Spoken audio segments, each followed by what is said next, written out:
Good evening, and welcome to the regularly scheduled board meeting of the Bonsall Unified School District Board of Trustees, the June session. We'll start with a roll call at the other side of the table. Mr. Ortega. Eric Ortega here. Pascal Lapoire here. Roger Murchat here. And Larissa Anderson here. Michael Gaddis was waylaid on some travel plans. He may or may not be able to join us later on as we go through the meeting. If we could all stand for the Pledge of Allegiance. I pledge allegiance to the flag of the United States of America and to the republic for which it stands, one nation, under God, indivisible, with liberty and justice for all. You may be seated.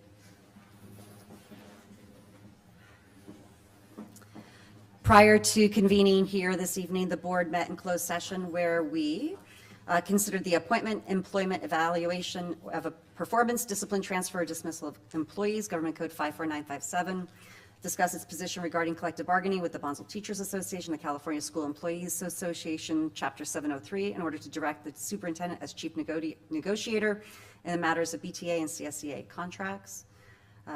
Had conference with legal counsel regarding potential litigation in two matters.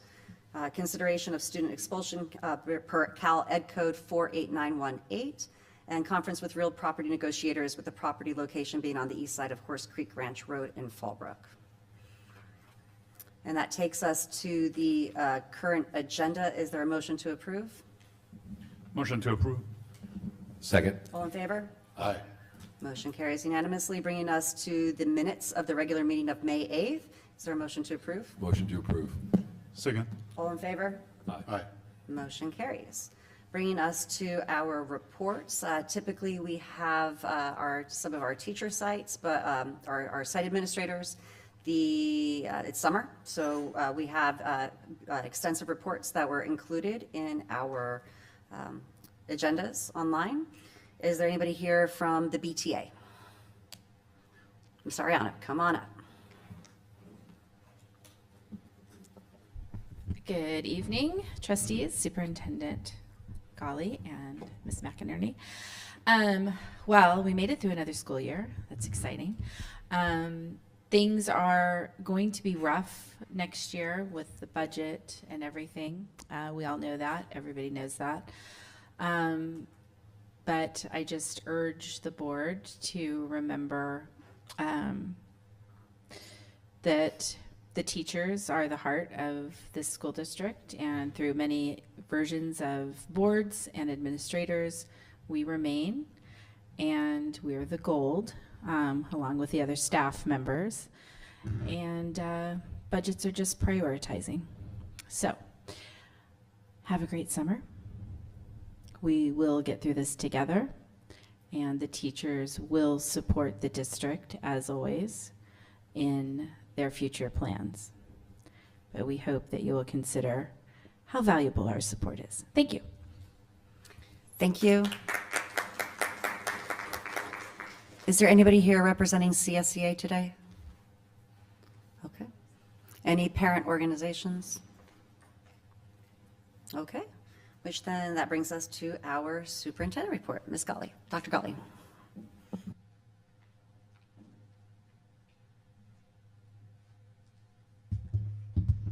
Good evening, board. It is amazing, actually, that we're here at the June board meeting already. This is the culmination of our academic year, and I think this picture is pretty perfect, because if you take a look at that picture, our graduation at the high school is really, I think, kind of the grand finale. And it's a grand finale because it underscores that graduation is basically the end of an academic symphony. And we did a really excellent job, I think, with our students and making sure that that academic symphony was wonderful. Every single note of hard work and growth leads to an unforgettable moment. And if you see the fist pumping, I think this picture really does represent that this is a grand finale. And with that, I think it's fitting also that we contemplate our theme of belong, believe, and achieve, because as students walk across that stage, and this is my 30th year in education, 30 graduations that I've been able to see. It's a pretty powerful moment. We're releasing them into the world. And as we release them into the world, ideally, they're going to go forth and they're going to prosper. And we need to make sure that they're ready. So as we think about whether or not we have worked to belong, believe, and achieve here in Bonsall Unified, it's really important, of course, that we ground our work in our framework for the future. And if we think about this past year and the entire efforts of this whole year as we close out, I want to contemplate again, what have we done to make sure that our students are engaging in rigorous and relevant learning experiences that inspire them to be productive community members and future-ready lifelong learners? We have to ask ourselves that. What have we done? Have we empowered our students to thrive in a positive, safe, and supportive environment through high-quality education focused on the whole learner? If you think about John Dewey, he said, "We do not learn from experience, we learn from reflecting on experience." So it is incumbent upon us to reflect and to think about our entire experience, what have we done? So I wanted to kind of encapsulate some of the greatest hits. It is not possible for us to actually recap everything, but there are some things that I think we should highlight and we should think about so that we can, again, discuss whether or not we're moving towards that vision. So one of the first that I want to talk about is building for tomorrow through community partnership. I am very proud of the work that we've done with the advisory committee. I think that it has really brought together staff, families, students, community members to really collaboratively plan our future school site configurations and facilities upgrades. I'm going to share a little bit more about that later. I know that we had a board study session last week. I want to recap a little bit about that because not everybody was there and didn't participate. But I really think that their work has done a lot to exemplify the values that we have here as a district. And that those, of course, are service, innovation, collaboration, and integrity. I also want to highlight community partnerships. This was a massive highlight. We had the Serve Your City campaign with North Coast Church and with, we did our Sullivan Middle School projects and also the Bonsall Farm. And last month, we highlighted North Coast Church, and that's really important.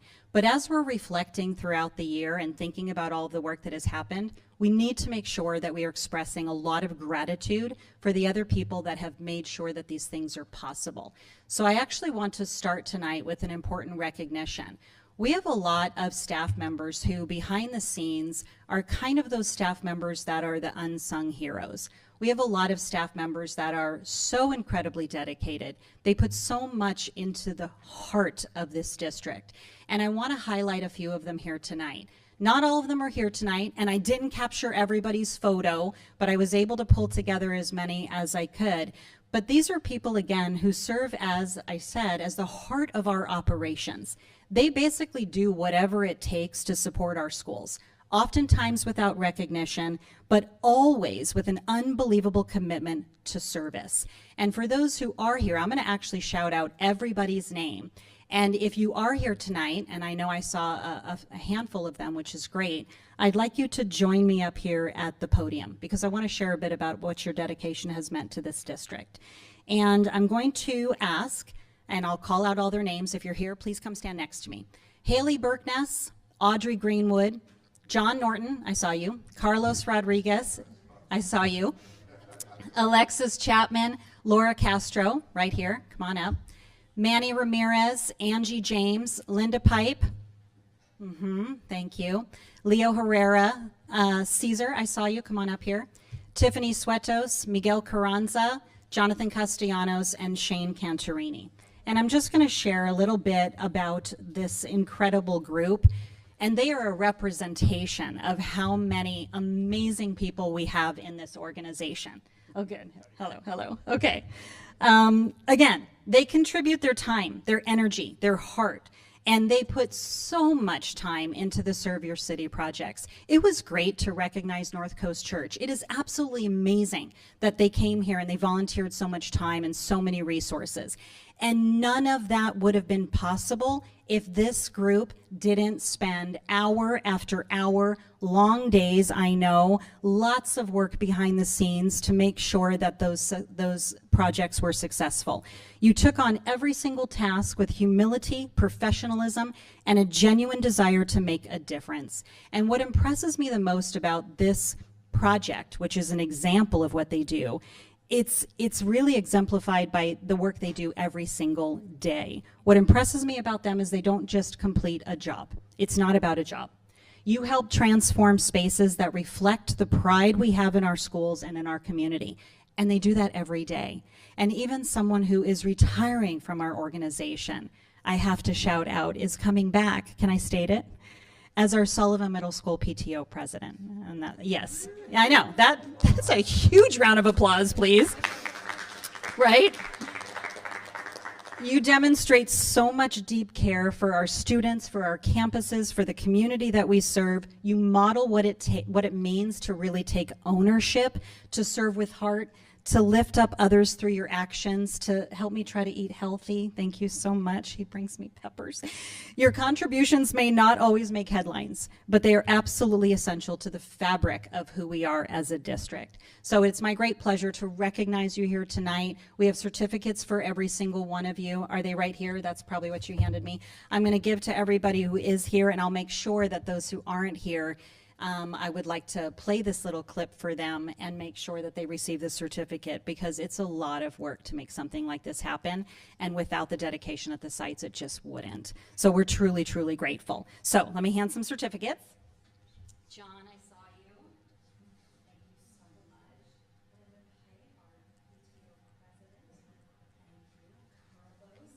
you so much. Amazing. Caesar, so wonderful. And Laura, so wonderful. And is Alexis here? Oh, none of that could happen without Alexis, because she put every single order in. So I would just love everybody to join us in a big round of applause for this amazing.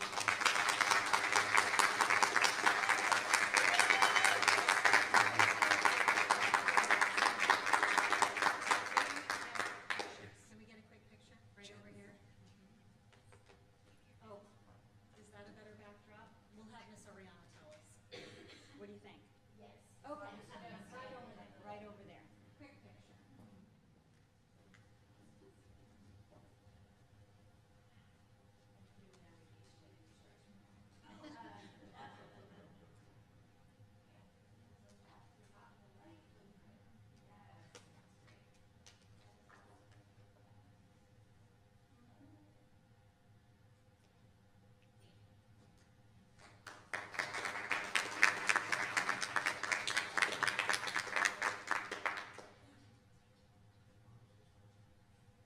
Okay, always nice to start with the recognitions, right?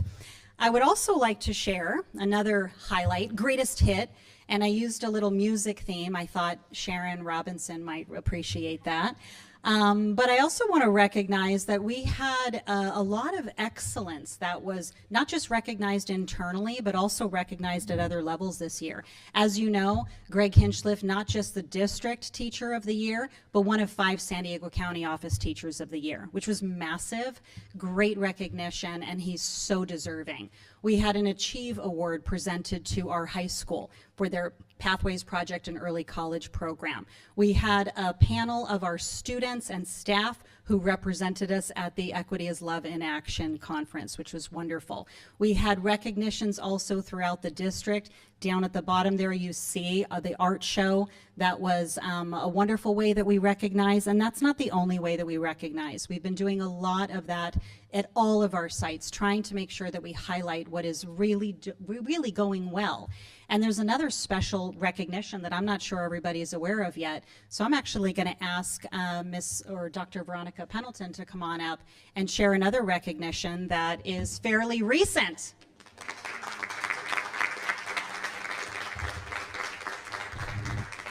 So good evening. At this year's 2025 Expanded Learning Celebration that was hosted by the San Diego County Office of Education and the Children's Initiative, our very own John Norton was honored with the prestigious Leader in Learning Award. Here it is.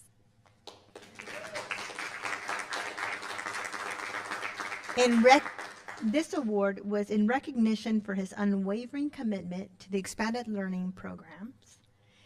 Over the past 3 years, this award celebrates dedicated professionals who exemplify excellence, innovation, and dedication in providing high-quality programs that support students and families beyond the traditional school day. Here, John.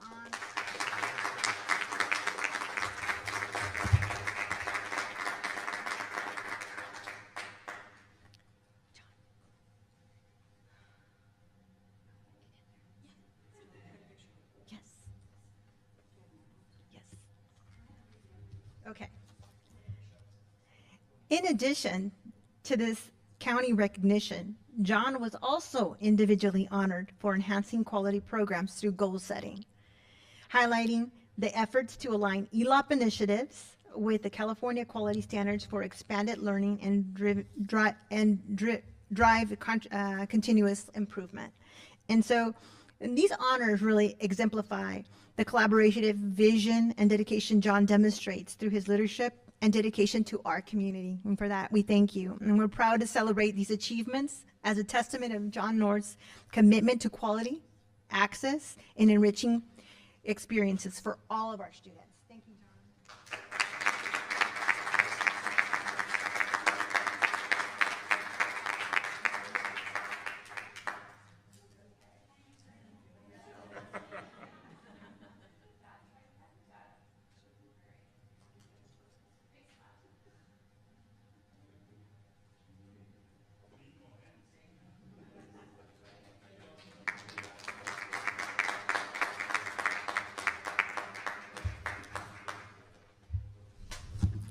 So congratulations, absolutely wonderful to receive those recognitions. More recognitions, I want to of course highlight our Purple Star recognition across all schools. It's just a reminder of how we support our military connected families, students, and staff actually. It's a district-wide recognition, and it definitely demonstrates us as an educational community for all families who serve our nation. We're very proud of that. And I also want to highlight the arts and culture flourishing district-wide. We have seen such wonderful performances around the district, and they are coming from every site and also district-wide. Vibrant folklorico performances, inspiring music concerts. I want to call out a few of the recognitions that we receive. Our Sullivan Middle School music program shined at the Music in the Parks Festival in Hollywood, with both guitar ensembles earning superior ratings and all 3 show choirs placing in their divisions, including a first place finalist. Amazing. We have school plays across all of our sites. We have a wonderful theater program. We have dedicated music teachers at all of our elementary sites, which I think is an important investment and demonstrates how we value the arts. And I also wanted to share another recognition, and I'm going to actually ask Mr. Alan Williams to come up and share this recognition, because we are fortunate to have community that supports the arts. We've recognized Bonsall Women's Club before for their incredible support of the arts, and I'm going to have Mr. Williams share a few more.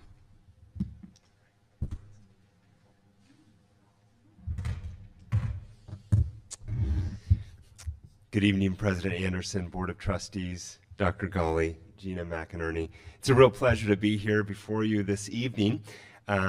We want to recognize Fallbrook Music Society, and I'd like to call to the podium Fallbrook Music Society's Scholarship Director, Sharon Rogers, and the Secretary, Robinson, and the Secretary of Fallbrook Music Society, Connie Klepp. So welcome to you both.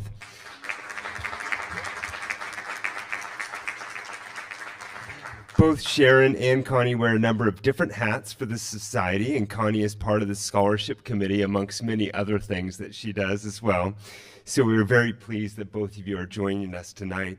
I wanted to start with our recognition of the Fallbrook Music Society by sharing with the governing board their unique history and vision for Fallbrook and the surrounding unincorporated communities like Bonsall. Thank you very much. The grassroots organization began in 1977 in order to bring symphony concerts to Fallbrook. The pioneers of Fallbrook Music Society worked the phones and solicited contributions to get things started, and their mission quickly evolved into also supporting musical education endeavors designed to cultivate an appreciation of and love for classical music and to help develop and shape young musicians. And they are doing that this very day. By the way, they are still taking donations, so you can click on their webpage, and with a few clicks away, you can also contribute. So you may want to consider that. In their nearly 50-year history, they have done incredible work, and the folks of our region are so appreciative of the music they've brought throughout our community. This year, the Society provided the community with $4,000 worth of scholarships to musicians in any genre, and we were so pleased that the scholarship opportunity was presented to students at Bonsall High School, and they had to do some legwork to make that happen, and we're so appreciative that they did. Our own student board representative, Nania Sua, was awarded a $2,000 scholarship that will be helping her pay for her education at Columbia University.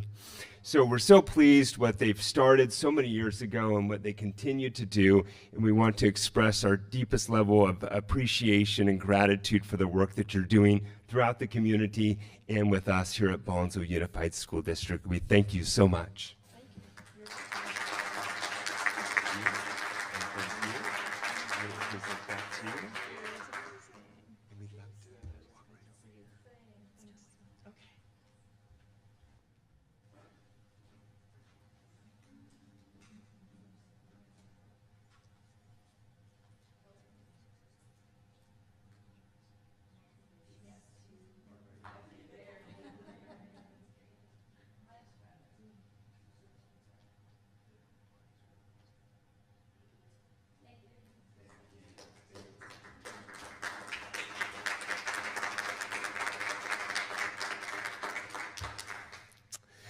All right, now we'd like to recognize another community partner. They were very instrumental in supporting our art show that was the BUSD and Bonsall Women's Club art show. And I'd like to call to the podium Cindy Gibson-Floyd, who takes on much of the design work and public relations for Nessie Burgers. So if you would join me, Cindy. Thank you for being with us tonight. Cindy also works alongside her son, who is the restaurant manager at Nessie Burgers. First, I want to say thank you for Nessie Burgers' significant contributions to our school district. For over 30 years, Nessie Burgers has served up great burgers and fries at the intersection of Interstate 15 and Highway 76. As you may have guessed, maybe also from their logo there, the founder was from Scotland, and Nessie is the nickname for the legendary, some say real, Loch Ness Monster. And no matter your opinion, we all can conclude that Nessie was or is very hungry for American burgers and fries. Jokes aside, I wanted to read you a portion of the mission of Nessie Burgers. We believe in giving back to the community that has supported us from the start. We are proud to have strong ties to local organizations focused on education, sports, and enhancing the quality of life for everyone in our area. Whether it's supporting school programs, youth sports leagues, or initiatives that improve the lives of our neighbors, we're dedicated to making a positive impact. At Nessie Burgers, we're more than just a restaurant. We're part of the fabric of our community, and we're committed to making it even better. I think sometimes we see these things on websites, and we ask our question, is this real? And I can tell you, I've been in Bonsall Unified now for 3 years, and it goes well on before this. It is very real. Nessie Burgers serves a great product, but they're also very interested in our community. They've sponsored time and again our car shows, our art shows, and a myriad of other things. They've been there. When we reach out, Nessie Burgers always responds, and it's really a pleasure just to see you living out the mission, and I know you've been an instrumental part of that. So we want to say thank you, and for your partnership. It's very meaningful and satisfying for us, and we thank you so much. You're very Okay. Let me.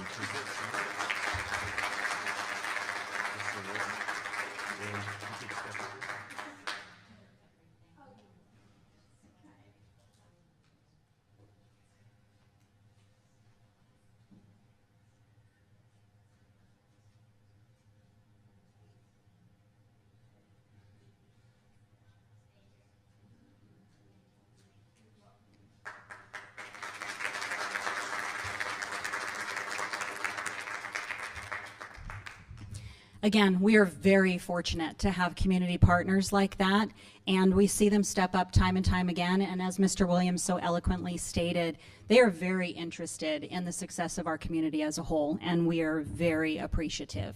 Some other highlights that I would like to share. Obviously, the early college program, as we've seen throughout the year, continues to grow. We are very proud of the work of the team to build the academies of Bonsall High School. And as you can see there, and we've heard that presented earlier in the year, we have 4 new academies that are launching: medical, law and leadership, engineering and computer science, and arts and media.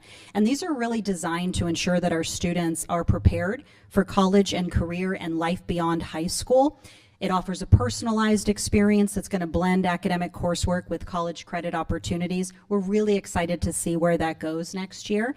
And I want to shout out the team, especially Aaron Barker, Eddie Van Hoosier, Greg Hinchliff, and actually all the staff at Bonsall High School. They have done a tremendous job of collaborating and pulling together to create something that's going to be, I think, really special for our students. And that launches next year. Very proud of that. We just found out also that we have 2 additional grants coming in.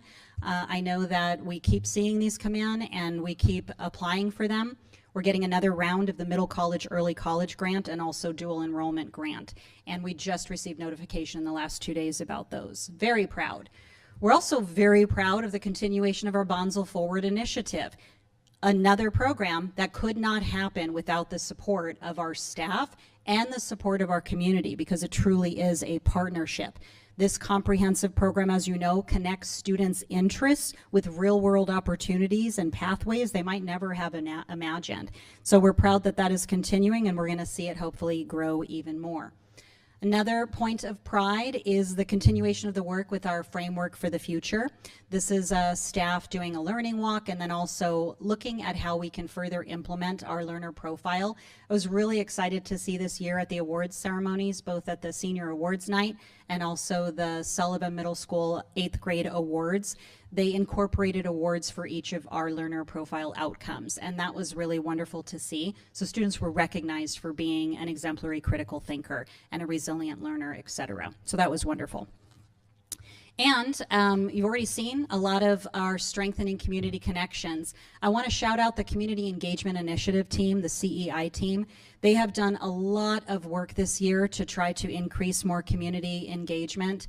And this is just a highlight here, for example, a literacy night on the left, and then on my right, our reclassification ceremony, where we made sure that we recognize those students who are bilingual now, who are superheroes because they have another language. It was wonderful. And we have a lot of other assemblies and recognition events and parent engagement opportunities that the CEI team has participated in. We're grateful for them and for the work that they continue.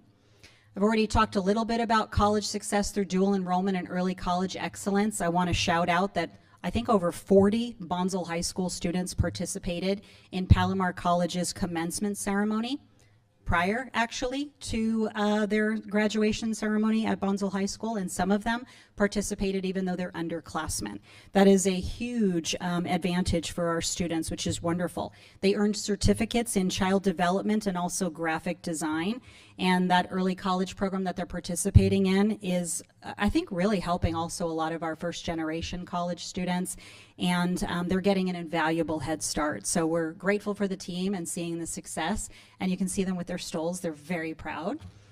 And of course, the main event, the grand finale of our academic symphony. Look at those faces, celebrating our graduating class of 2025. It was a wonderful celebration. We had students who were career technical education completers. You already saw early college program scholars. We have first generation college students, scholarship recipients, We have a student who received a full ride scholarship to UC Berkeley. That's incredible. And our seniors are receiving acceptances to some of the top universities, and we're going to see that continue to grow.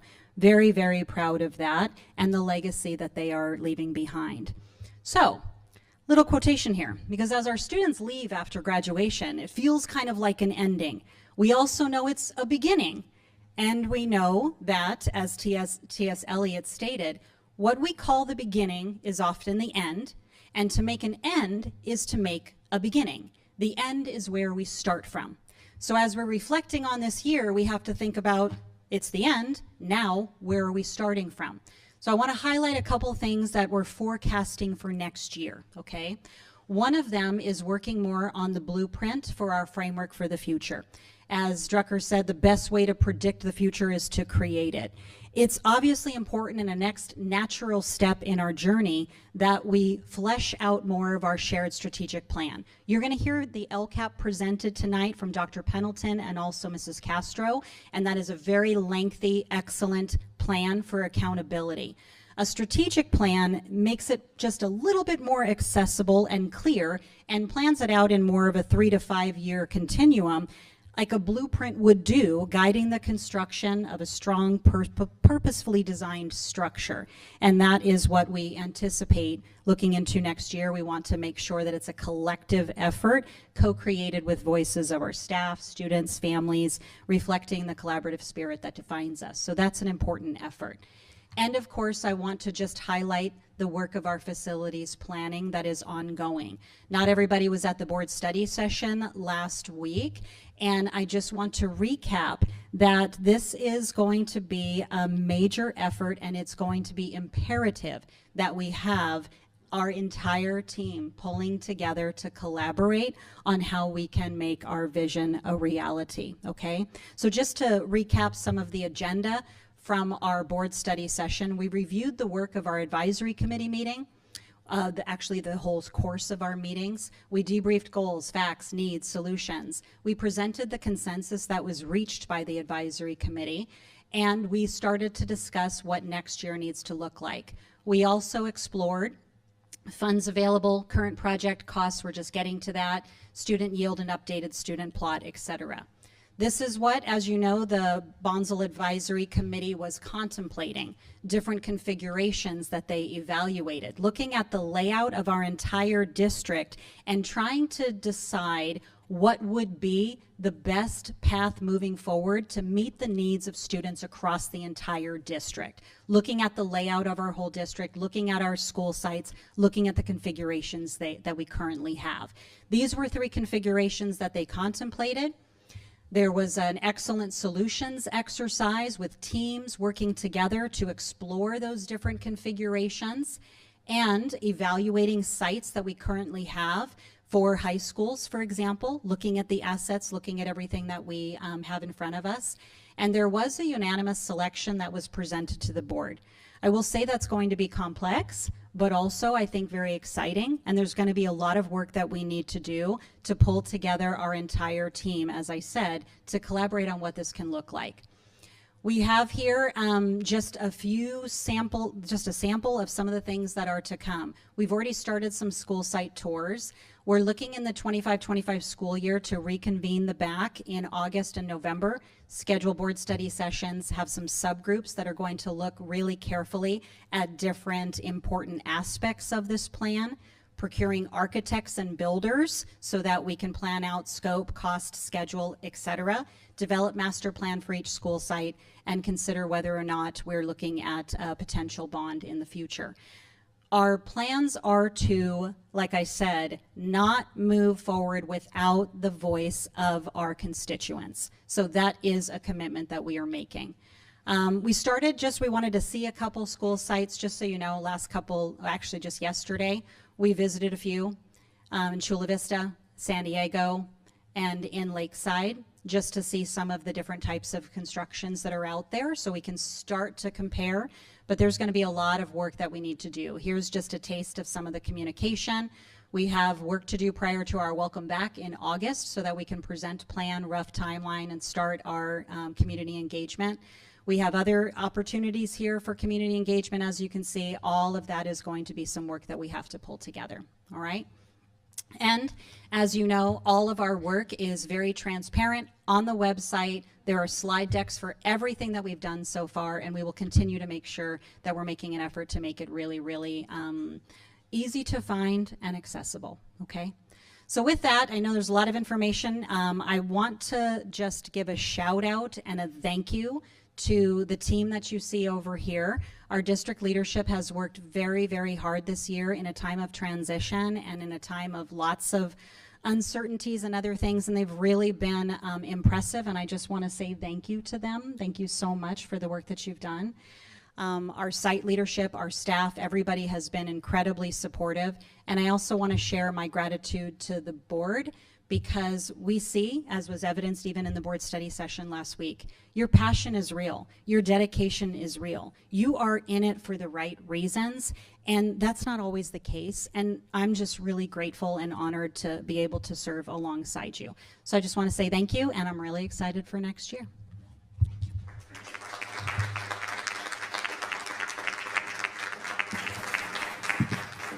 Thank you, Dr. Gali. And that brings us to our board member reports, and then we'll have a short intermission if there's any guests here that would like to use that time to sneak out of the building, so to speak. So board member reports, starting with Mr. Ortega.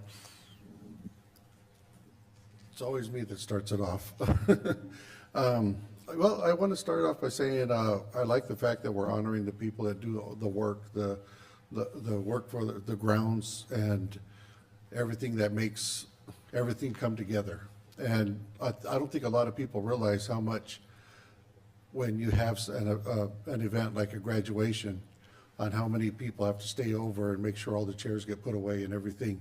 And, you know, you sit there, you get done, you walk off to the nice parking lot and you drive off and you don't even think much about it. But there's still people that work in there so that the next day when people come to school, or the next day when something happens, the grounds are clear and clean. And, yeah, they just don't get that appreciation all the time. And I take note of that kind of stuff when I see it, when I walk into a clean campus, you know.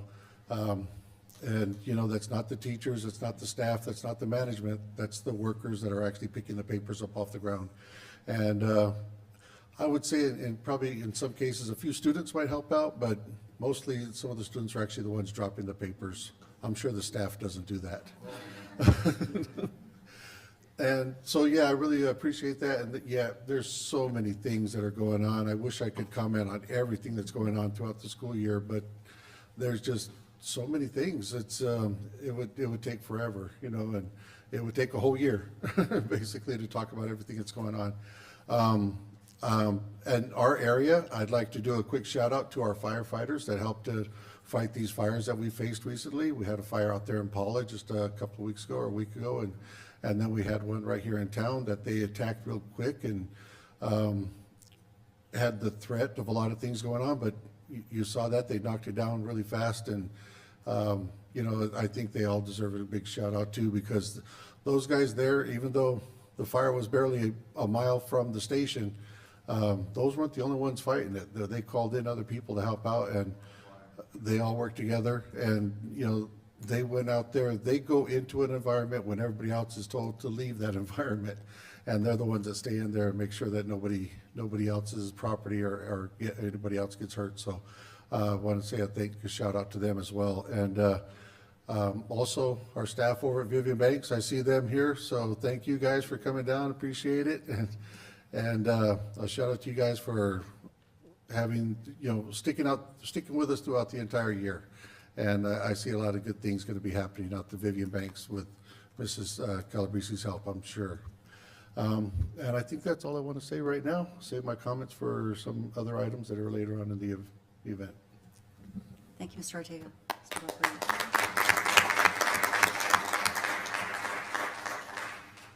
Hello, I'd like to go back on the community that we honor, that always talk about. We can see in the news every day how we build walls around us, we're getting more, you know, polarized and isolated, both worldwide and even within our own borders. And this meeting just shows that community can be successful if people commit to it. So it's very easy to put your head in the sand and ignore what's around you. And it's more difficult to build this critical thinking and make an opinion that's based on fact and education and not just on what's the loudest voice in the room. So I appreciate everybody that makes the commitment to raise their head up. It's really important. And we're not going to be successful if we don't do even more. We have huge plans, huge grand visions. We're going to try to change things for the better. It's going to ruffle some feather. It's not going to be easy.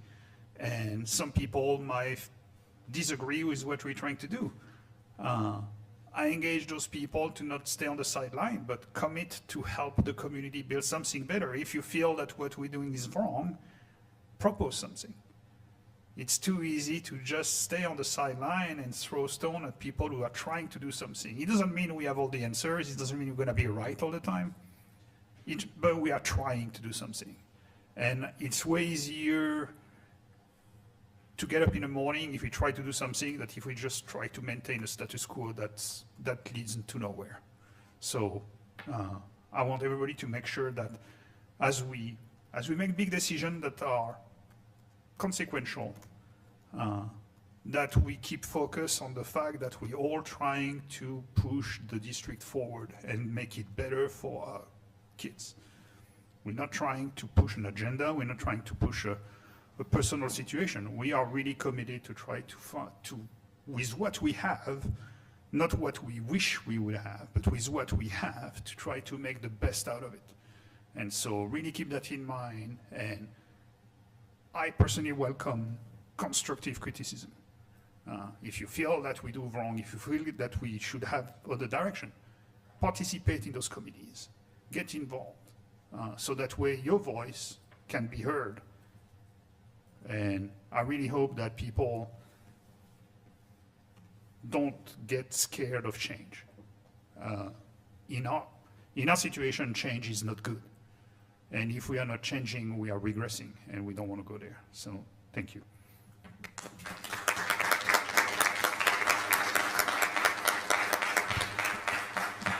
Mr. Merchat. I would like to thank Caroline Brown for putting together a wonderful day yesterday. It was extremely well organized.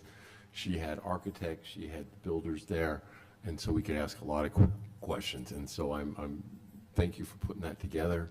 I know that takes a lot of time and effort, and I look forward to being there on next Tuesday. So thank you. Thank you.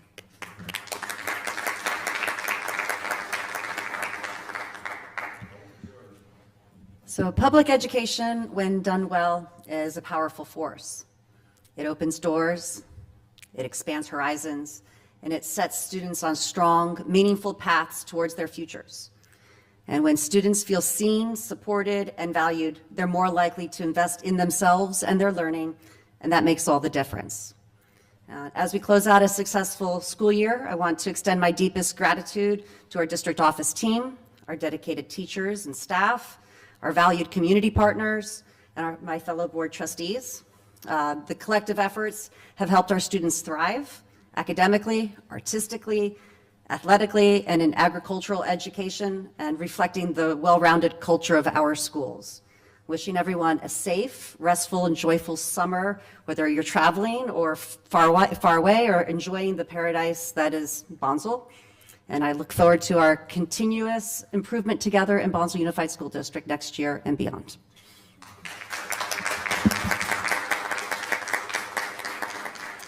And with that, it is 6:53. We're going to take a very brief intermission. We do have 20-odd items on the action agenda, but we'll reconvene in 5 minutes. 6:53 right now, 6:58 we'll reconvene.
Don't pay attention to me. Okay. Sounds good.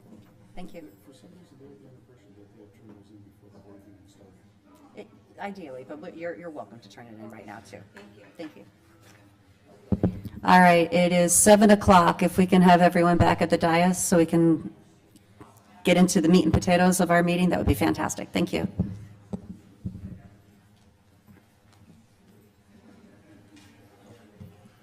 For those of you that don't know what a dais is, it's up here.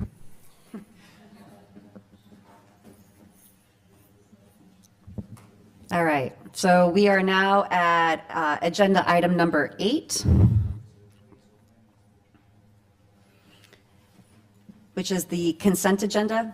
Actually, before we even get to the consent agenda, what I'd like to do, since I was hoping that our clerk, Michael, would be here, I don't know if he's going to make it, and we do have 2 public hearings, with the information items with the LCAP and the budget, as well as some items that may, and public comment. So, Mr. Murchat, if you can, and you can take the clerk's sign, that one's the clerk's.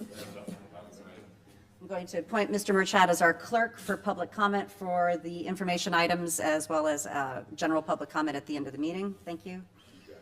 And that brings us to our consent agenda. Is there a motion to approve the consent agenda? Motion to approve. Second? All in favor? Aye. Motion carries unanimously, bringing us to our information items. So the first information item we have right now is the public hearing and presentation of the 2025-2026 BUSD Local Control and Accountability Plan, which Dr. Ghali brought up in her superintendent's report. It's also known as the LCAP. Dr. Pendleton, we look forward to you providing that presentation to us today. Good evening, President Anderson, Board of Trustees, Dr. Ghali, and our Bonsall community. Joining us tonight, Laura and I will be presenting the public hearing for the 2025-26 Local Accountability Plan. And so just before we start, and I know Dr. Ghali went over this slide in her superintendent's report, but I want to circle back to this before I start the presentation to really ground our work in the LCAP, because really what I wanted to share, I don't have this kind of in my notes, but I did want to share that part of my interview process for this district was Dr. Ghali did ask me to get into the LCAP. And one of the things, having written it in my prior district, one of the things was truly evident to me from an outside perspective is reading it and knowing that this LCAP was really grounded in the vision and the mission of this district, which is not the case in every district. And it was really oriented in the service, the innovation, the collaboration, and the integrity, which is really the lens from which all of the actions and services in the LCAP for Bonsall Unified that was really underpinning everything that was written. So it was very easy to see that vertical alignment and that through line, really, through the document. So all that to say is that, so as we begin tonight, I thought it would be vital to ground ourselves in these foundational elements and reviewing the mission and the vision and the framework for the future, along with the learner profile. And it's really our true north in this district. They reflect our collective purpose and continue to serve as a lens through which we now shape the decisions, the local priorities, and the goals outlined in the LCAP that I'll be presenting tonight.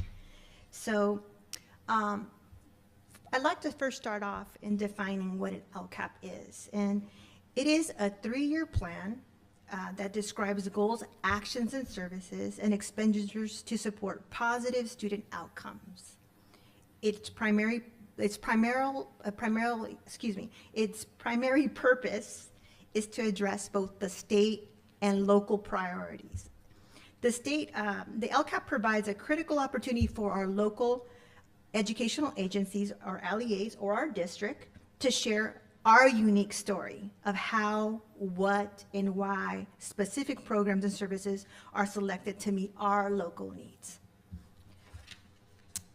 So the overarching question guiding our LCAP, and indeed our resource allocations, is this: how is our district using budgetary resources to respond to student and community needs and address performance gaps? And this is especially critical for foster youth, English learners, and our students identified as low-income students, given our present performance across state priorities in the California dashboard indicators. Just to provide a little bit of background, the LCAP is a 3-year plan, and we are currently in the second iteration of its third year cycle. It specifically addresses the needs of what we call unduplicated students, which includes low-income students, English learners, and foster youth. These students currently make up about 50% of our district's unduplicated count. And then throughout our LCAP, we detail how our budget aligns with our goals and outlines how we serve these unduplicated students who receive additional funding to support increased and improved services as part of a commitment to equity and our state requirements.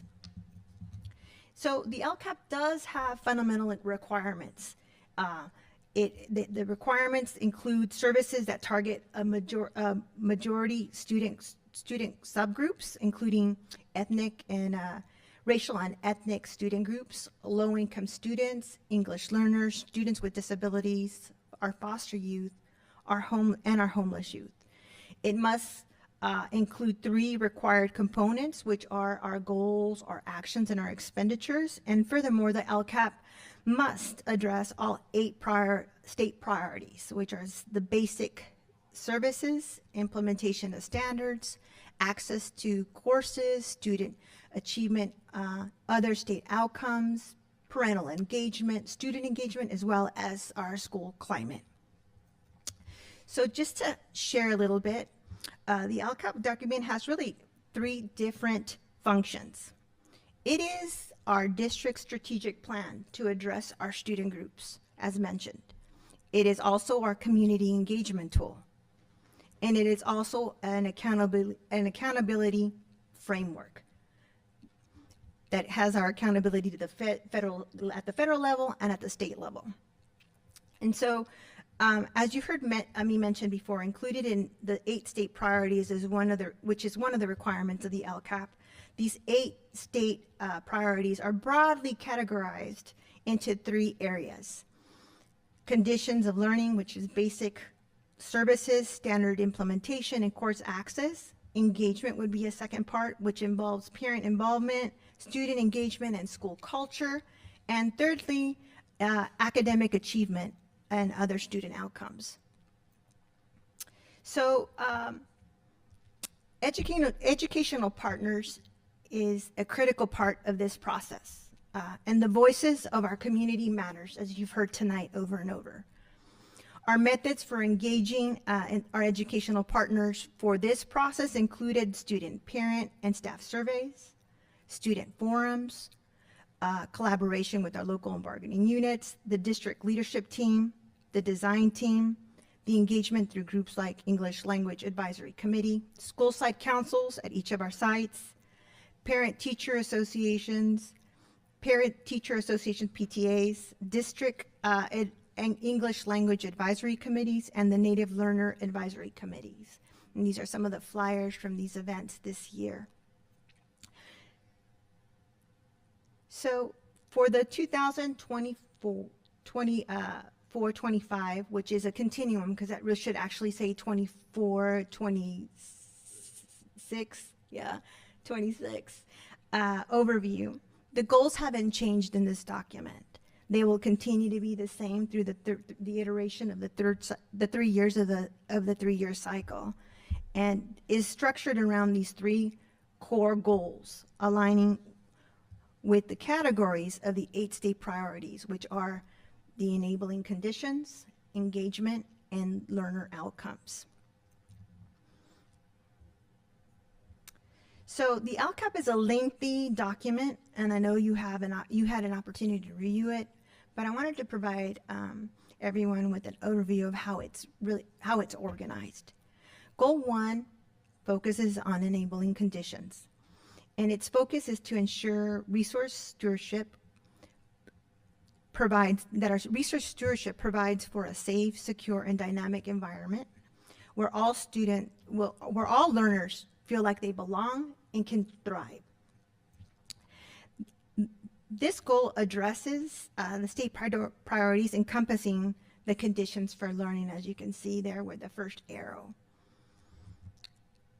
While the metrics or desired outcomes are not detailed in this specific presentation's overview, the actions supporting this goal include annual educational partner surveys, our textbook adoptions, recruitment and retention of effective staff, adequate resources for safe and clean facilities, as well as our Bonsall initiative, our CTE program, the implementation of state standards, the progress monitoring and data analysis systems that support those data points, technology, and our comprehensive school safety plans. Goal 2 centers on engagement, and its focus is to foster a collaborative, trusting, and equitable culture among students and families and all educational partners through the intentional engagement that is creative and meaningful. The goal addresses state priorities related to engagement, as you can see on this slide.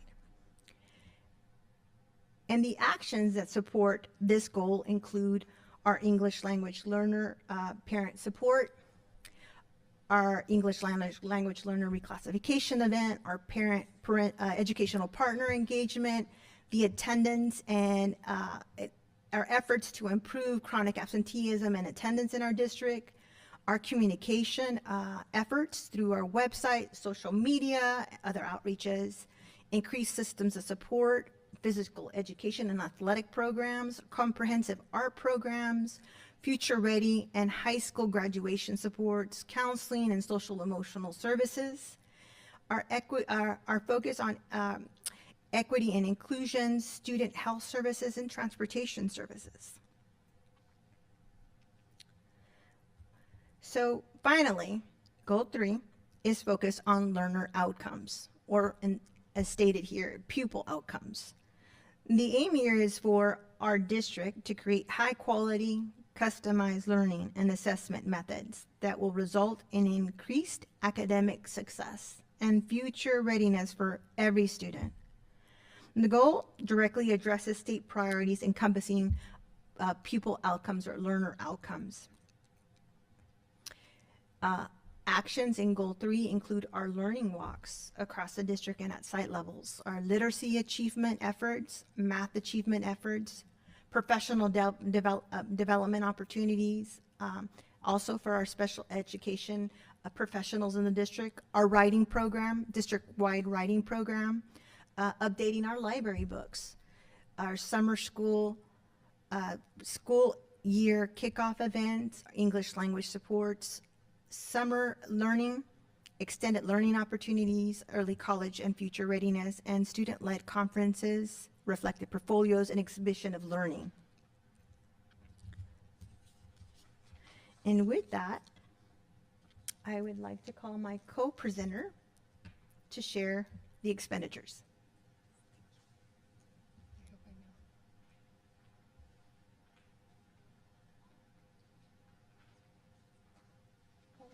I didn't want to do that. Or you can go back. Okay. I wanted to find out the highlight, the pointer. I want to turn it off. Oh, there you go. Hee hee. Okay. Well, hi everyone. So, like almost every report comes with numbers as well. Oh, this one. Okay, perfect. Okay, there you go. So I was commenting that almost every single report comes with some numbers attached to it. We're gonna see right here, we're gonna start with the first row over here. So this is the total LCFF funding base. It's not a complete the LCFF funding that we receive, but the base that needs to be utilized and included on the LCAP, 23.9 million. And then out of that, 2.2 million represents the amount received for unduplicated pupils that we need to set aside and put in actions to contribute for the needs of these students. That number represents 9.49.3%. This is the number that we need to come up with those actions that support those students. Then if we have anything from prior year that we were not able to meet, we had to add it over here, but we were able to meet last year in our projections. So the total still remains at 9.493%. Now, on the second row, I will point over here, this is the total funds that are part of the LCAP, 8.9 million. This is not the total amount of the budget, but it's the total amount on the LCAP. Then this is split, how much is in personnel, 6.0 million, non-personnel expenditures, 2.8 million. Now, this total also is telling you this, how is the source of the funds, on how we're going to support it. Part of that is LCFF funding, 4.6 million. Then we have other state funds, 2.2 million. Local funds, 1.6. And the total is of federal funds, $308,000. If you add all of this, it should give you the total funds that are part of the LCAP plan this year coming up. That's the bottom line, the total representation of the numbers. On the bottom is basically resuming or highlighting also the 2.2 million that we talk about over here. Thank you. Thank you. That concludes our presentation for the LCAP, and this is kind of an opportunity to, if you have any questions. I had one question for clarification. You said 50% unduplicated students. Is that 50% of the LCAP is unduplicated students, or 50% of our enrollment is unduplicated? That represents 50% of our district enrollment. Okay, thank you. Are there any public comment on the LCAP?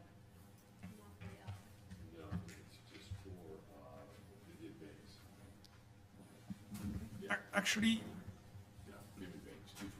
not specific comments, but can you explain who consumes that document? We build that document, who reads it, and what are the consequences of that can arrive with it if we, I mean, not filing it, obviously, it's a legal requirement, but who consumes it and what feedback do we get? Okay, so I can answer that. So our first agency that we have to collaborate with is the San Diego County Office of Ed. And they have a strict rubric for which they evaluate each portion of our LCAP, including the budget overview for parents, and every action and service, because there are guidelines that we have to abide by. And so they review it and they give us feedback. From that feedback, we make minor corrections or whatever corrections they ask us to make in order for it to be compliant.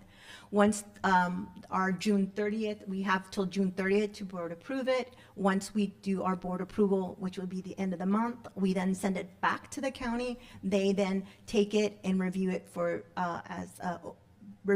compliance, and then they send it up to the state. And then we're now required to post it both on our website, and it'll also be posted, I believe, at the San Diego County Office of Ed's website.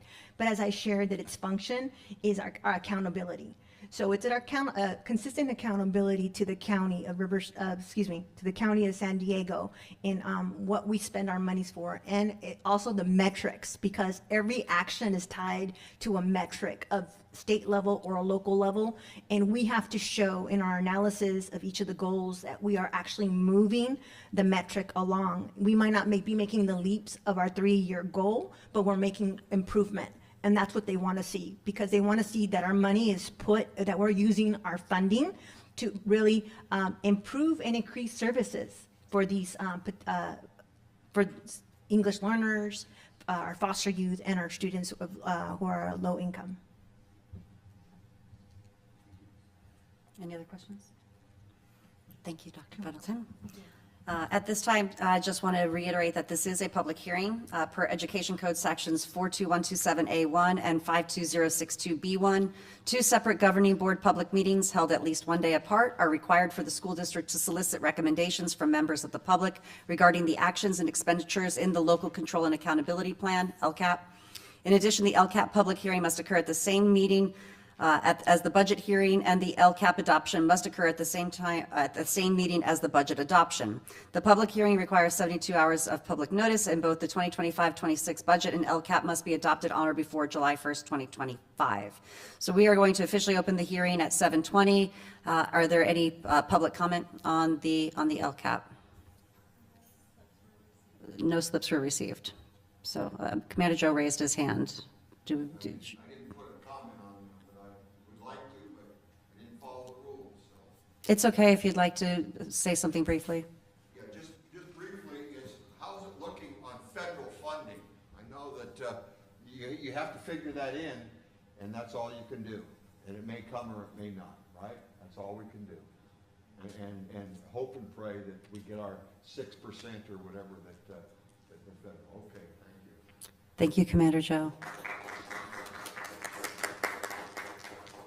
So the hearing was open at 7:20. We had one public comment, and we will now close the public hearing as well. And then we do have our special meeting for both the LCAP and the budget for the board to actually vote on those items, and that will be on the 26th, and we'll talk about that in future planning when we get to that at the end of the meeting. All right, that takes us to the second of our two information items, which is the public hearing and presentation of the proposed 25-26 budget. Ms. Laura.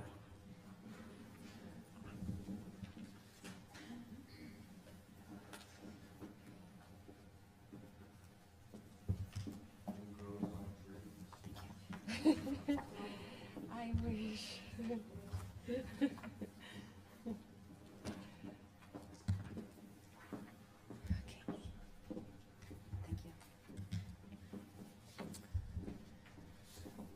Okay.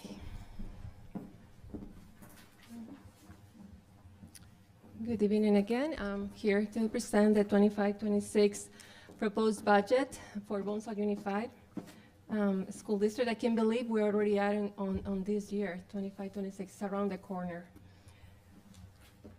Okay, we're going to start with some assumptions of factors to take in consideration. So the cost of living adjustment has a slightly decrease for 25-26, 0.13 decrease from 243 to 30%. Then fiscal year 26-27 has a decrease of 0.50% from 352 to 3.02%. And then we have the projection for 27-28 that is projected to be at 3.42%. CalSTRS remains stable, 10%. And then CalPERS over here on the 25-26, we actually budgeted salaries with 27.4% as the projected salaries work done for the budget was pretty much done May revision. However, we do understand that the suggested number for this year should be reduced by 0.60%, which is going to be a positive impact on our budget. We're going to do the revision as as the budget is enacted, and we do our 45 revision that will have a positive impact on our numbers. For the following year is 26.9%, and then it keeps rising. 27-28, we had 27.8%. That's for CalPERS classified benefits. Then we have the enrollment is increasing, it's projected to be increased.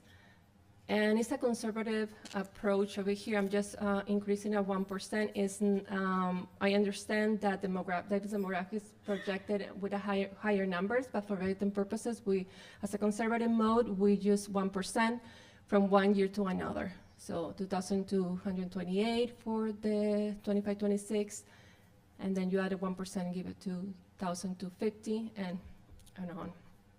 Then duplicated pupil, we projected flat, 1,122. And the ADA is increasing respectively as enrollment is increasing 1% over the years. Question, 71% projected ADA. So you went from 2129 to 2172.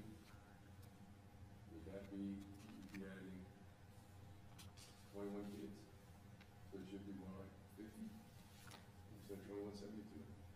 What number are you looking at? I'm sorry. So you go from 2108 to 2129, yeah. So it may be a little bit. There's one 23.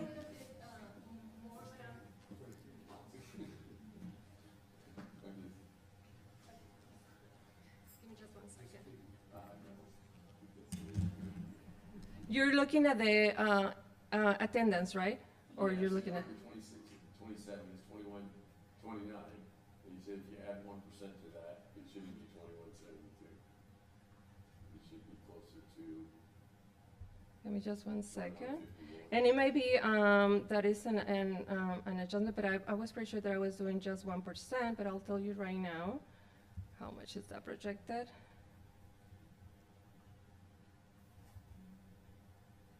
Oh, yeah, my eyes, sorry.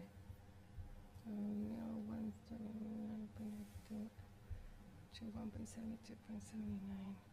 Yeah, it's 0.98%, it's 1%. It is 1%. what, 1%?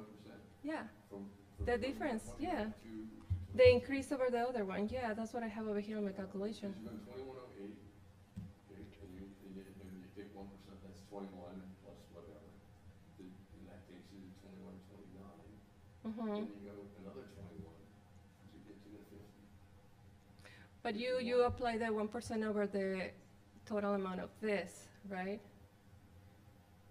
0.98 times 1%. I'm just looking at projected ADA. Isn't that 1%? Shouldn't that go 1%? Or are you saying? My thing is the same. Roger's looking at the. 29 times 1%. Plus 150. Yes, you are correct on the last number, not on the last one. I think it was increased to close to 2% on that one. To 1.29. Yes.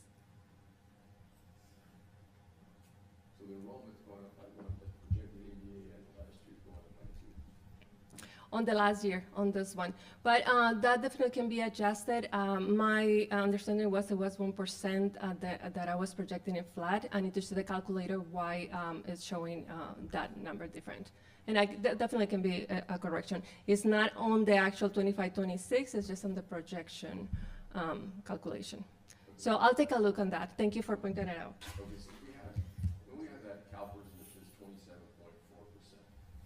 So if someone, so let's just look at somebody's, a portion of someone's salary, let's say $1,000. So we're putting in $274 for every $1,000 that they make.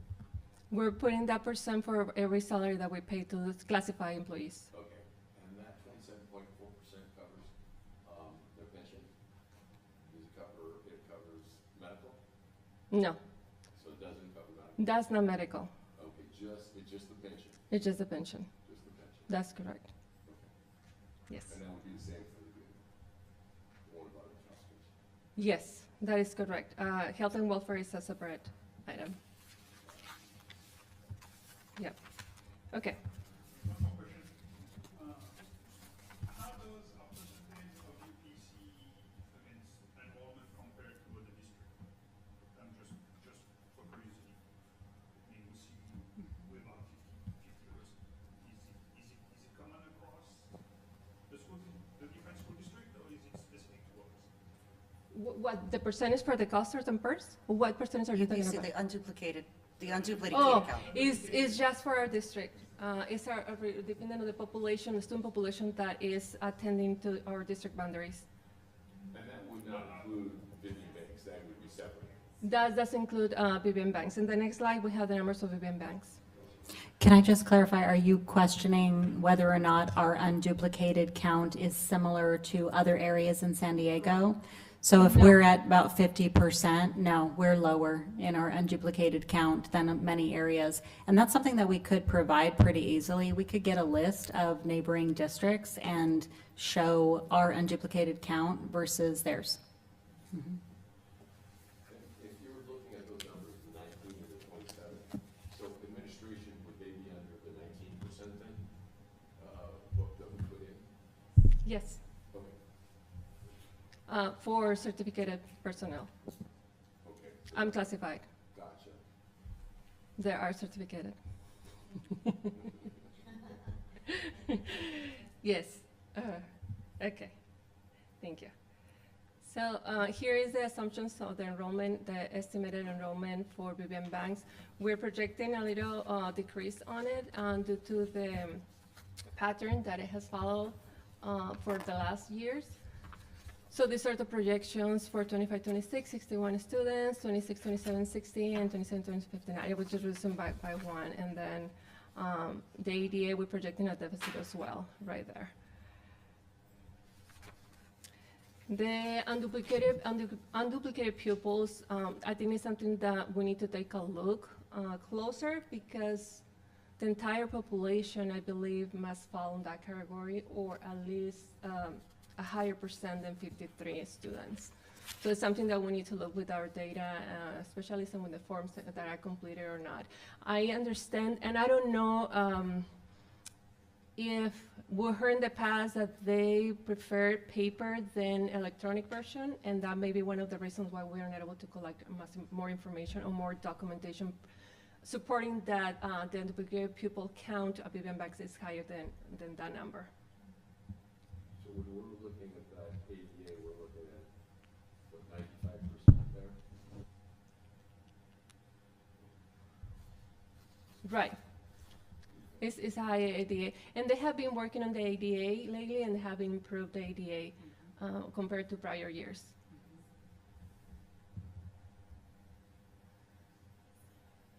Okay. And then we have over here, this is a comparison between the last report that was presented to the board and approved by the board on the current year, the second interim report, and the estimated actuals, which is the one that is presented today alongside with the budget. So we have a difference, a reduction, a decrease in revenues for $133,000. So you can see it right there. And it's a combination of several things.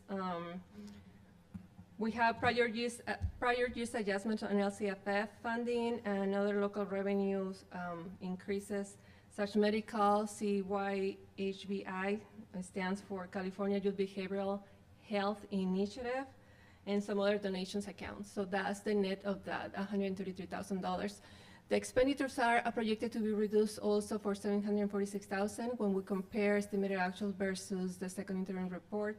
There's some adjustments and reductions that were done to certificated salaries, including balancing some SPED positions and other CTE programs salaries for the remainder of the year. Then I would like to point out over here, oh my gosh, let me see. You can see well. There you go. Okay. So then we have the transfers out over here that we are projecting an increase of $25,000 more than transfers out. This, as you remember, we always talk about moving, supporting other funds like BBM banks, and in this case, we're also supporting the Fund 63, which is the daycare.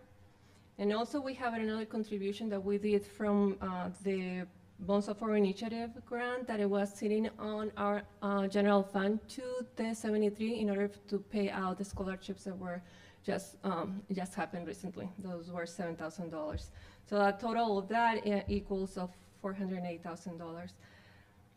We do have a new situation over here with Fund 63 that now this program is under the ELOP umbrella and is subject now to those requirements, including teacher ratio requirements, and that brought to the need to bring more staffing, and that brings more expenses to the program, and this is one of the reasons why it's increasing the contribution, and we'll see it more in the following year. However, I want to point it out, the administration and the ELOP coordinator are exploring the ways to make this program self-sustainable. So we're working on it. Okay. So the transfers out, tuition to BBM banks, how much of the $408,000? BBM banks is 294 for this year. It's estimated to be that amount. for 24-25 when we close the books. This is the amount that is estimated. Out of this, 294.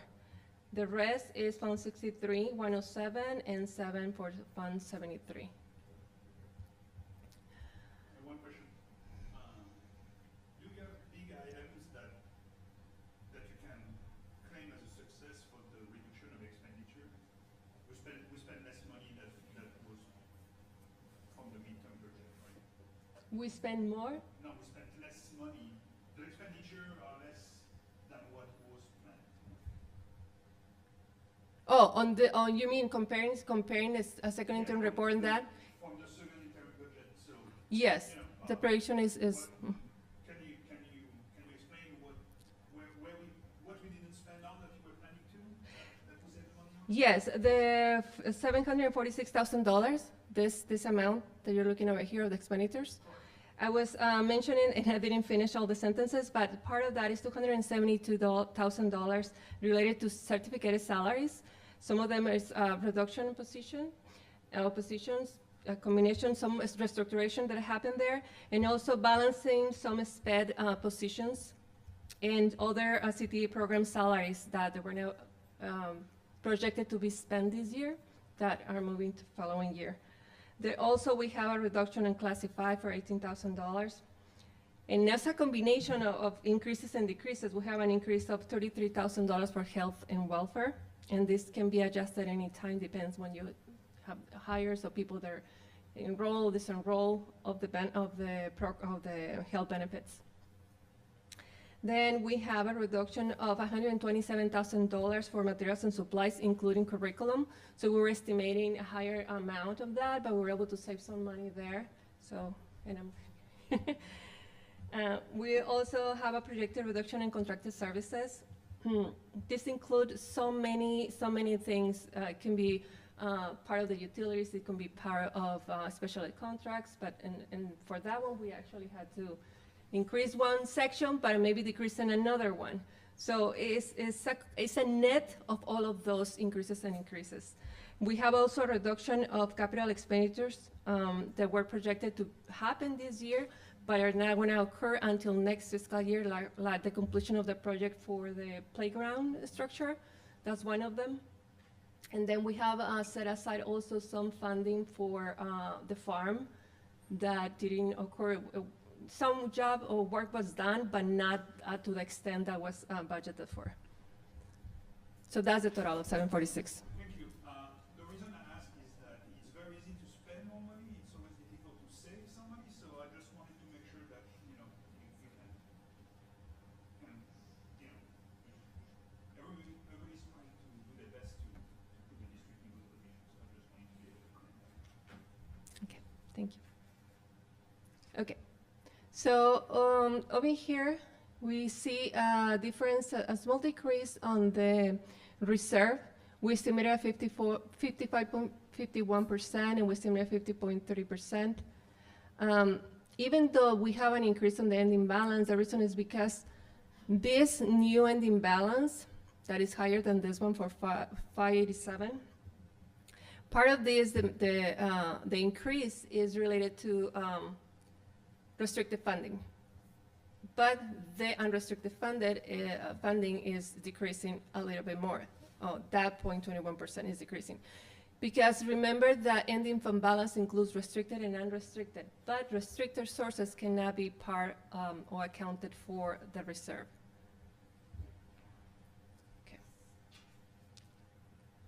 Okay, so then we have over here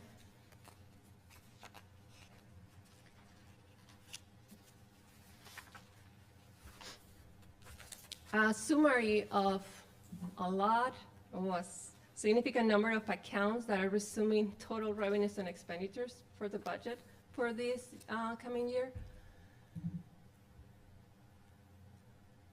You can see the first column is totally unrestricted, the second column is restricted, and the total column is a combination of both. The first number over here as a combination give us this as a beginning balance, 9.2 million. Then as a combination of both restricted and unrestricted give us a 4.06 million as a new balance or balance at the end of June 30 to 26. Now, you can see how much is restricted and unrestricted over here, right? You can see the revenues, okay? Then we have our expenditures here, the comparison. One thing that I would like to point out over here is decrease and increase in operating expenditures. We have over here higher revenues than the expenditures. We have a positive, we have an increase right here, right? This is on unrestricted. However, in unrestricted, we do have a higher decrease because our revenues are less than our expenditures on the restricted side. Part of it is those grants that were the revenue recognized in prior years that we're just carrying the expenditures to finish up those grants. But big part of that is the special ed program contribution that we do. So before we get to the contributions, we see a positive balance over here. But now we had to contribute. This is the reduction that we contribute.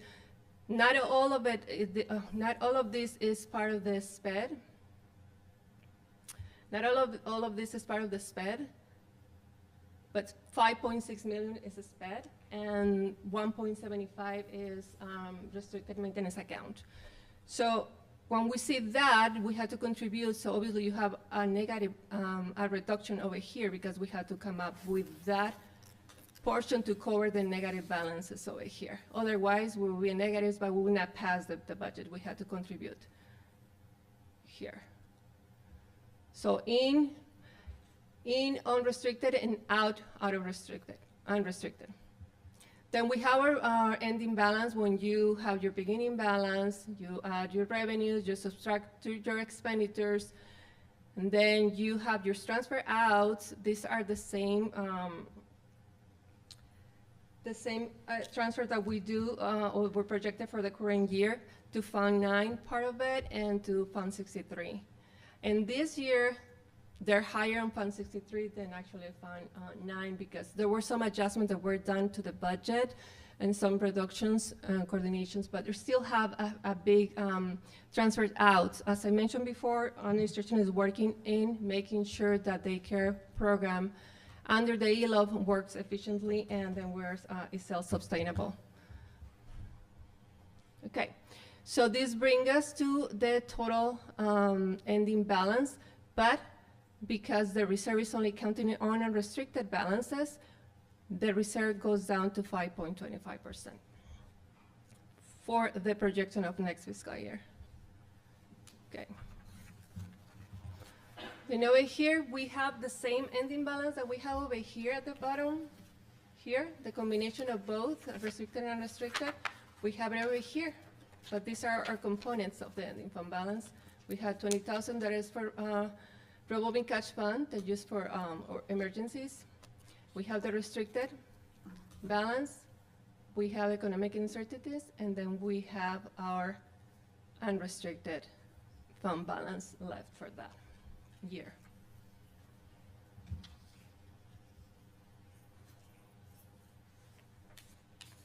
Now, out of this 1.9 million that is restricted balance, these are the programs that are part of that balance. So we have Golden State Pathways, dual enrollment opportunities, community engagement initiative is predicted to have the balance at the end of the fiscal year. Everything can change. This is just a projection as when we were putting the budget together. But over the year, it's a moving target, everything changes. But for now, this is how we can see how those grants are gonna end with those balances. And then we have a routine restricted maintenance account. As you remember, we are required to put 3% of the total expenditures towards this account every year to support the maintenance of the facilities, also being compliant with the William inspection and everything else. And then it's a small amount of $645 for other local grants. The total is 1.91 million. Then we have here a multi-year projection chart. Doesn't have specific numbers there, but just wanted to see the comparison. So the darker blue, which is this tiny one, is the beginning balance. Then the next bar is the revenues. Remember, all these are projections. These are the projected expenditures, and then the reserve. So over here in this year, we see that the reserve is still about 0. But over here on the following years, we see this decline and this higher decline. Now we're going to look at the numbers. We're already looking through the fiscal year 25-26. We saw all these numbers already, and these are the projected for the following 2 years, taking in consideration the factors and the information that we have as the moment of preparing the budget to meet the deadline before the state enacted their budget and before other things occur. So those bars that you see on the reserve, this is the amount that represents on the negative side.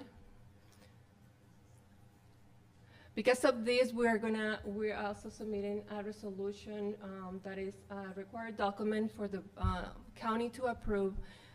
The board will be implementing a reduction by reductions for a certain amount to meet the shortfall for the following 2 years.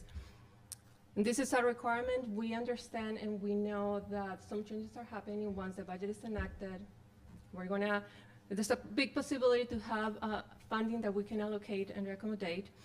Also, when we do the closing of the books, if there's any restricted funding that we can utilize for eligible expenditures that are on the unrestricted side, we put them towards that, and that can liberate some funding that bring us a little bit higher ending balance.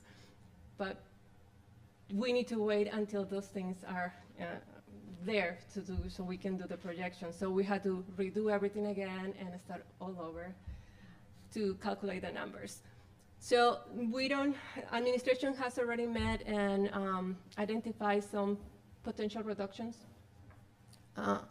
Once we have the information after the budget is adopted by the state, once we close the books, we're going to be in a better position. How much is the actual need to be reduced? And we already have some items on the list. And as first interim report, that will be presented as needed and with all the details. So factors to take in consideration. We already mentioned some COLA adjustments for the 25-26 and the 26-27 fiscal year. Also, we have a state one-time funding that has been exhausted. That has been also an impact on our budget. We have some programs that are no longer available, including the Learning Recovery Emergency Block Grant. We have the Educator Effectiveness, Arts, Music, and Supplies Block Grant. Those are the major ones that they're exhausted, and they were very helpful in our expenditures. When the budget is adopted from the state, hopefully we can get back some of the things that were taken away before. So, and then we have expect costs to continue to rise, and funding sources are not increasing enough to cover those expenses. So this is a mandate that we have to deal with, and the expenses are, we see a number growing on the special education program, but we don't see growing as much the revenues that we receive for those students. So it's kind of unbalanced there. And that's what we are basically facing. This is our major, let's say, struggle on the funding, because on the other side, without including that contribution, basically we're on the positive side. We need to figure it out, how to generate more revenue for those students. Then we have the transfers out of general fund to support other funds are increasing as well. I already touched basis on that. And then the enrollment in ADA, this is something that is on a positive side, are projected to increase at least for the BUSD as a district. So next steps, we have, as I mentioned, the 40-day budget revision. We have entered actuals typically at the mid of September, first interim report at mid-December. And then the plan administration, the administration plan, in order to address the situation. We have talked about this in the past also, to maximize restricted funding to the extent possible in order to help with the deficit. Also to continue aggressively pursue grants. We just received another notification for another grant. I think it was the contract. This grant was not even included in the budget because nothing was materialized or formalized yet. But we see coming all those new grants that can help, definitely help with our expenditures. Then we plan to continue with the district-wide attendance campaign as we did it last year, and hopefully we can explore also the possibility of the attendance recovery program. Maybe that is suitable for the districts, if we can regroup any ADA, if it's something that will benefit bottom line. And then also we'll have the submission for the approval, all those reductions that the administration had already identified as possible, as needed when the time comes of first interim report.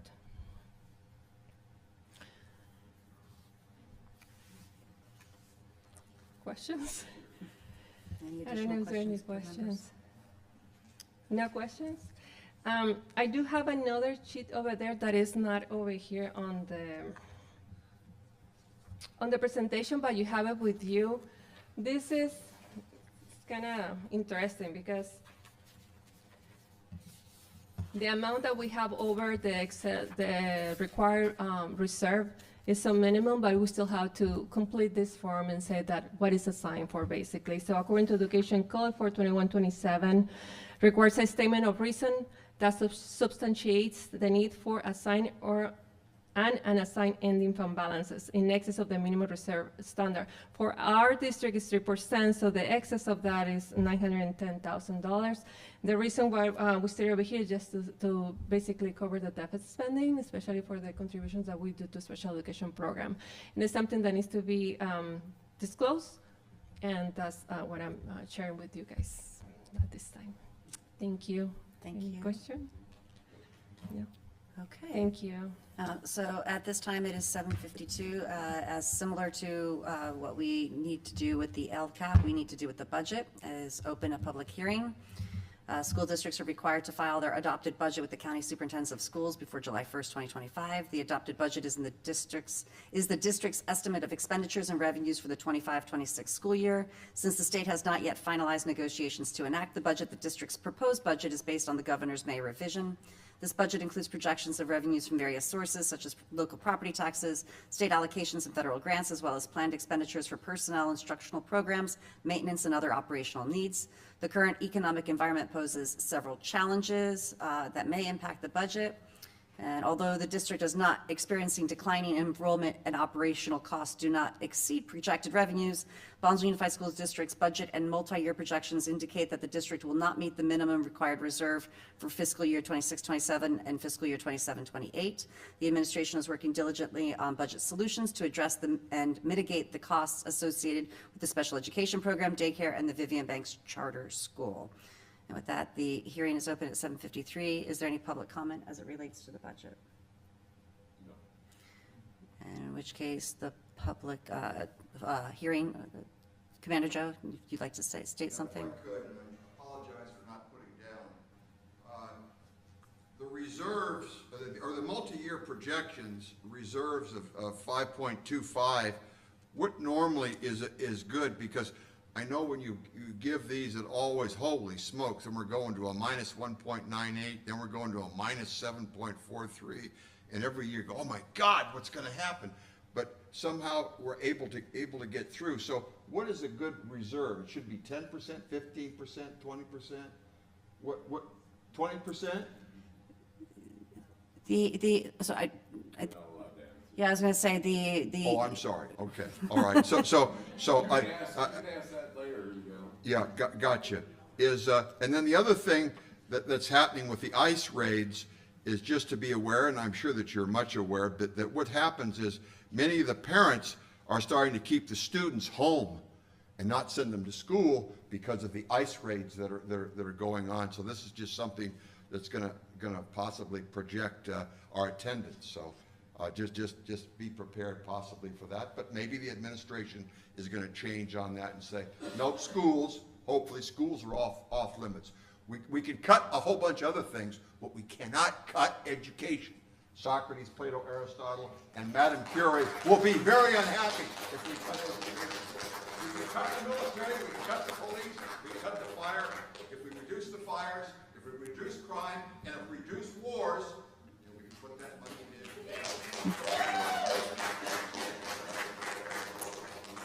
in. Any other public comment on the budget? In which case, we will close the public hearing at 7:55. And that brings us to our action items, agenda items 10.1, the resolution 25-06-01, authorizing ELOP closures due to emergency circumstances. Motion to approve. I second. All in favor? Aye. Motion carries unanimously. Bring us to action item 10.2, the resolution 25-06-02 regarding the education protection account plan for 25-26. Motion to approve. Second? All in favor? Aye. Motion carries unanimously. Bringing us to action item 10.3, resolution 25-06-04 to identify the amount of budget reductions needed in 26-27 and 27-28. Motion to approve, and that's like a little over $2 million. Okay. And so we wouldn't have those available for 25, 26? Something, we're just talking about 26, 27. Would we start on those reductions for the upcoming year? For the upcoming year, that's the number of information that we have at this time. Okay. We understand that there's going to be some changes after the budget is set up because we're not able to incorporate anything that was in the revision until the budget is enacted. Okay. Because you have to be on that side, the certain side, something may happen, but it's a big high chance that those numbers are going to change. Okay. So this is just based on the numbers that we have now, Yeah. and then we do the revision, and we see how we stand. But right now, that's the number that they need to see how we go. Okay. Motion to approve. Second? All in favor? Aye. Motion carries unanimously, bringing us to action item 10.4. This is the public hearing and determination for the charter renewal for Vivian Banks Charter School. And so we have two speakers for that, so then I'm going to read the portion. Do we have a presentation on this? No, it is just for that item. There, I think there's only one speaker, and I think we have two now. we do. Yes. I was wrong. Okay. All right, I could have read it wrong. All right, so I just say, Let me open the public hearing with the description first, Okay. and then I'll turn it over to speakers. So there is not a presentation on this. So on March 9th, 2025, Vivian Banks petitioned the Bonsall Unified School District to renew its charter. The current charter expires on June 30th, 2025. If approved, Vivian Banks Charter School would be eligible for a 5-year charter term from July 1st, 2025 through June 30th, 2030. In compliance with Education Code EC Section 4760B, the Bonsall Unified School District Board of Education held a public hearing on May 8th, 2025, to consider the level of support for the charter petition by district teachers, other district employees, and parents and guardians. The board is required to hold a second public hearing and either approve or deny the renewal of the charter within 90 days of receipt of the petition. At the hearing in which the governing board votes on the renewal of the charter petitioners must be provided with equal time and procedures as district staff to address the board on the proposed recommendation and findings on the petition. District staff reviewed the submitted petition, artifacts from Vivian Banks' most recent charter term, and publicly available student outcome data. Findings from that process were compiled into a staff renewal report, which was published on the district website and shared with the school leadership on June 3rd, 2025, at least 15 days before the second public hearing. Following a comprehensive review, staff concluded that the charter school qualifies for renewal under state law.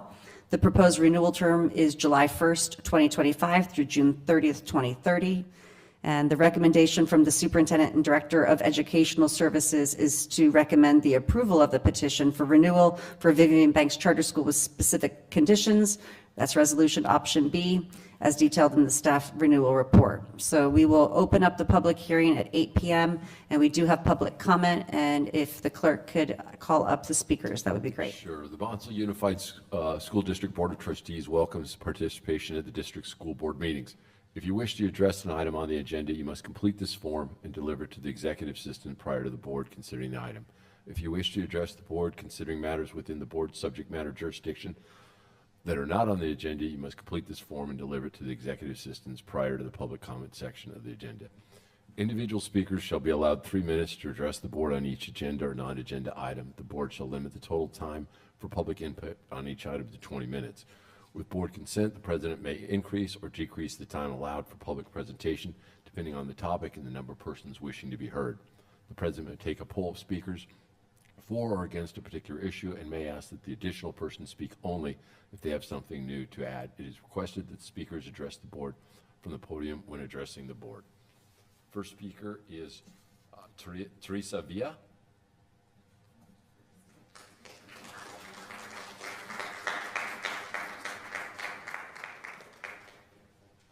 Good evening. My name is Teresa Villa. I'm a Paula band member. I'm also a community member of Paula. I've had children that have gone to Vivian Banks Charter School. I have cousins, nephews, nieces that continue to go there. So I'm here to speak on behalf of our chairman, who was not able to attend, and on behalf of the Paula Band of Mission Indians. We are urging that the board consider renewing the lease as it's vital to our community and to our students and our families. We are asking that you do renew it for another 5 years. Vivian Banks School started in 1996 when Bonsall approved to offer the charter school out there. We would like that to continue. It also honors one of our Paula band members who's now deceased that sat on this board for 46 years, from 1944 to 1990. And our Vivian Banks Charter School was named after her. Her husband was also a bus driver for many years. I don't remember how long, but for the Fallbrook School District as well. Vivian Banks is vital to our community as it is a school that incorporates local culture into the curriculum while still emphasizing standard-based education to students grades TK through 5th grade. Our community also incorporates our language program where they have our language instructors go to Bonsall School or to Vivian Banks Charter School directly and help educate the teachers on teaching the culture and the language to our students and all students that are there. Vivian Banks has dedicated teachers and staff that provide quality education and support to all of the students and the supporting families. Even though the student enrollment at times goes lower, it's because of the uncertainty that the Bonsall School District puts on our community and our students and our families that they panic as soon as they start hearing that Bonsall School is considering shutting them down. They start looking for other resources to have their students go to school because they don't want it to be where they can't end up in a school district because they have to do the inter-district transfers and all of that stuff. And if the Bonsall School District would just continue to support our Vivian Banks Charter School out there, our parents wouldn't have to be worrying about that. Our school attendance has been on high levels before. And, you know, they've created incentive programs for the students. It's a very beneficial too for the ACES program that's out there.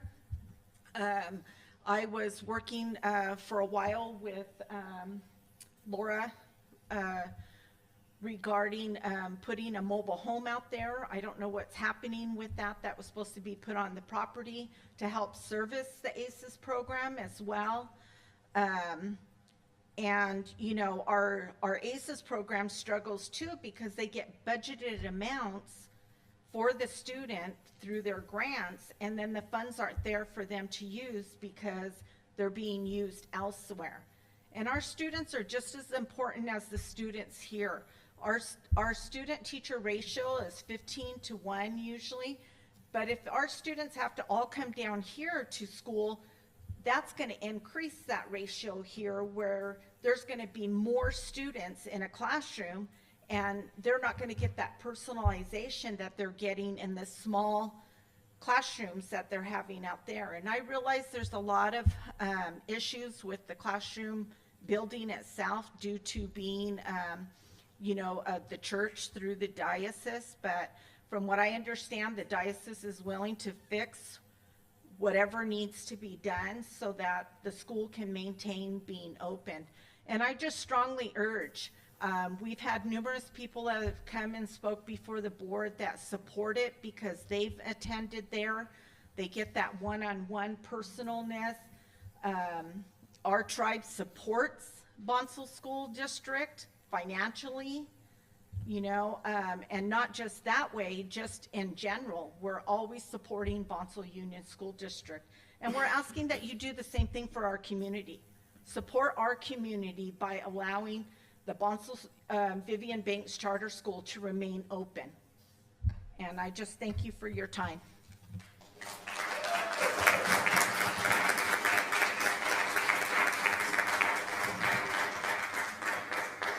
Our second speaker is Leonor Garcia.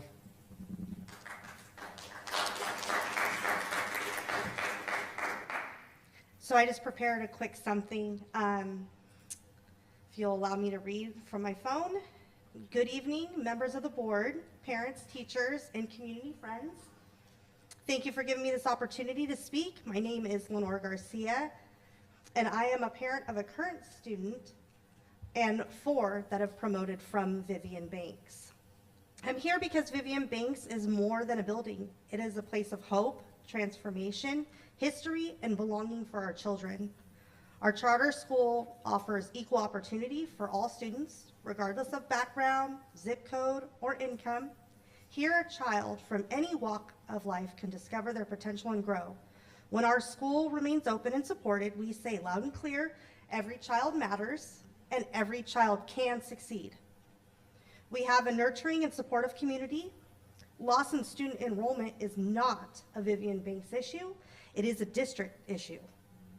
Vivian Banks is a safe haven, a school filled with teachers who know each child by name and families who rally around one another. It's a place where differences are celebrated, where students learn empathy, cooperation, and how to be responsible citizens. These lifelong values begin right here in our classrooms. Investing in the future is of the utmost importance. This is more than a right now, it's about what tomorrow brings. When we fund our school, we're investing in doctors, artists, scientists, and community leaders of tomorrow. We're building a stronger, more vibrant community. Research has shown that every dollar we invest in early education returns multiple dollars in future societal benefits, higher graduation rates, lower crime, a more skilled workforce. Charter schools like Vivian Banks serve as laboratories for the best practices in education. When our school succeeds, we show the rest of the district and our state what works. This gives every public school a chance to learn, adapt, and grow stronger. In closing, keeping Vivian Banks Charter School open and well-funded is not just a local decision, it's a declaration of our values. We are saying we care about excellence, we care about equity, we care about every single child in our community. We care about shaping responsible, thoughtful, and engaged citizens. Thank you for your time, your compassion, and your trust in our school. Let's ensure that Vivian Banks continues to light the way for our children and our future. Thank you. Thank you.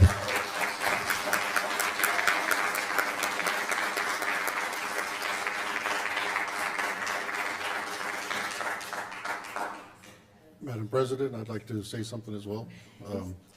I know we look at Vivian Banks as a small school in our community, but it actually benefits the community out there.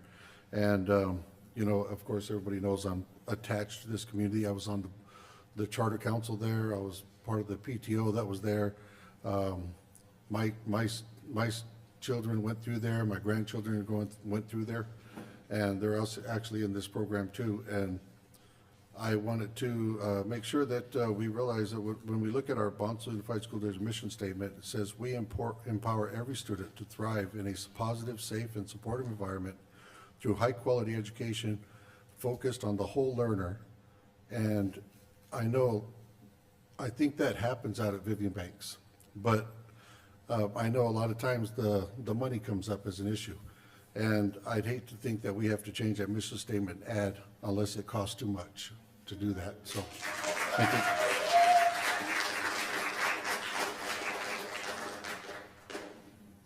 Any other comments, questions? I just some questions for you, just in general. This is for Laura. You know, because I hear different stuff.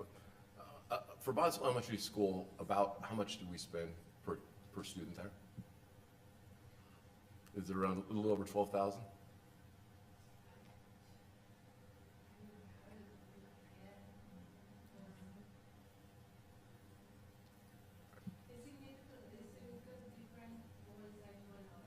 Yeah, and Vivian Banks is more like $22,000 a kid.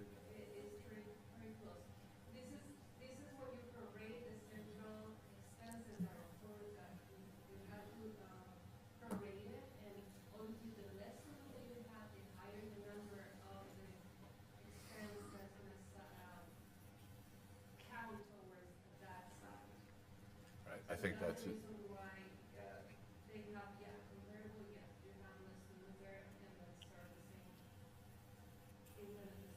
All right. Okay. All right. And then I have some questions. Is in the document the kids are performing poorly scholastically, and we've then put together a little plan, so how they're going to do better in English and language, how they're going to do better in math. So is Mrs. Calabrese, is she responsible? Because I always like to have one person responsible. I know that we're all responsible, okay, whether it's parents, board members, but usually there's one person that says, all right, I'm going to get this done. Is that the principal? All right, perfect. That's what I want to hear. Okay. Second is, and maybe I missed it in there, was how often would you be reporting the board on how we're doing on coming? You know, I mean, I understand. You can't call every week and go, hey, how are we doing? That's not going to work. But is it after testing, you know, in the fall? Is it twice a year? So that as we have changes, that, okay, you're coming and saying, okay, part of the agreement is you come in and say, okay, how are we doing? And do we need to adjust the plan? How do we do better? Right? We're not looking to blame anybody. We're looking, how do we do better? Absolutely. I think some of the test scores for the students next week. Yes. The attendance rates and the test scores on iReady of the students this past year, they outperformed students who are from the exact same zip code but attending Bonsall Elementary School. So the students, I think you have to look at achievement in different ways. Different students are going to perform differently based on their background, right? If you have a student perhaps that has some trauma, they're going to be performing differently on a standardized test. I think you have to look at growth and you have to look at overall attendance. And I believe it was 95%, correct me if I'm wrong, Mr. Costa? A little bit under, almost 95%.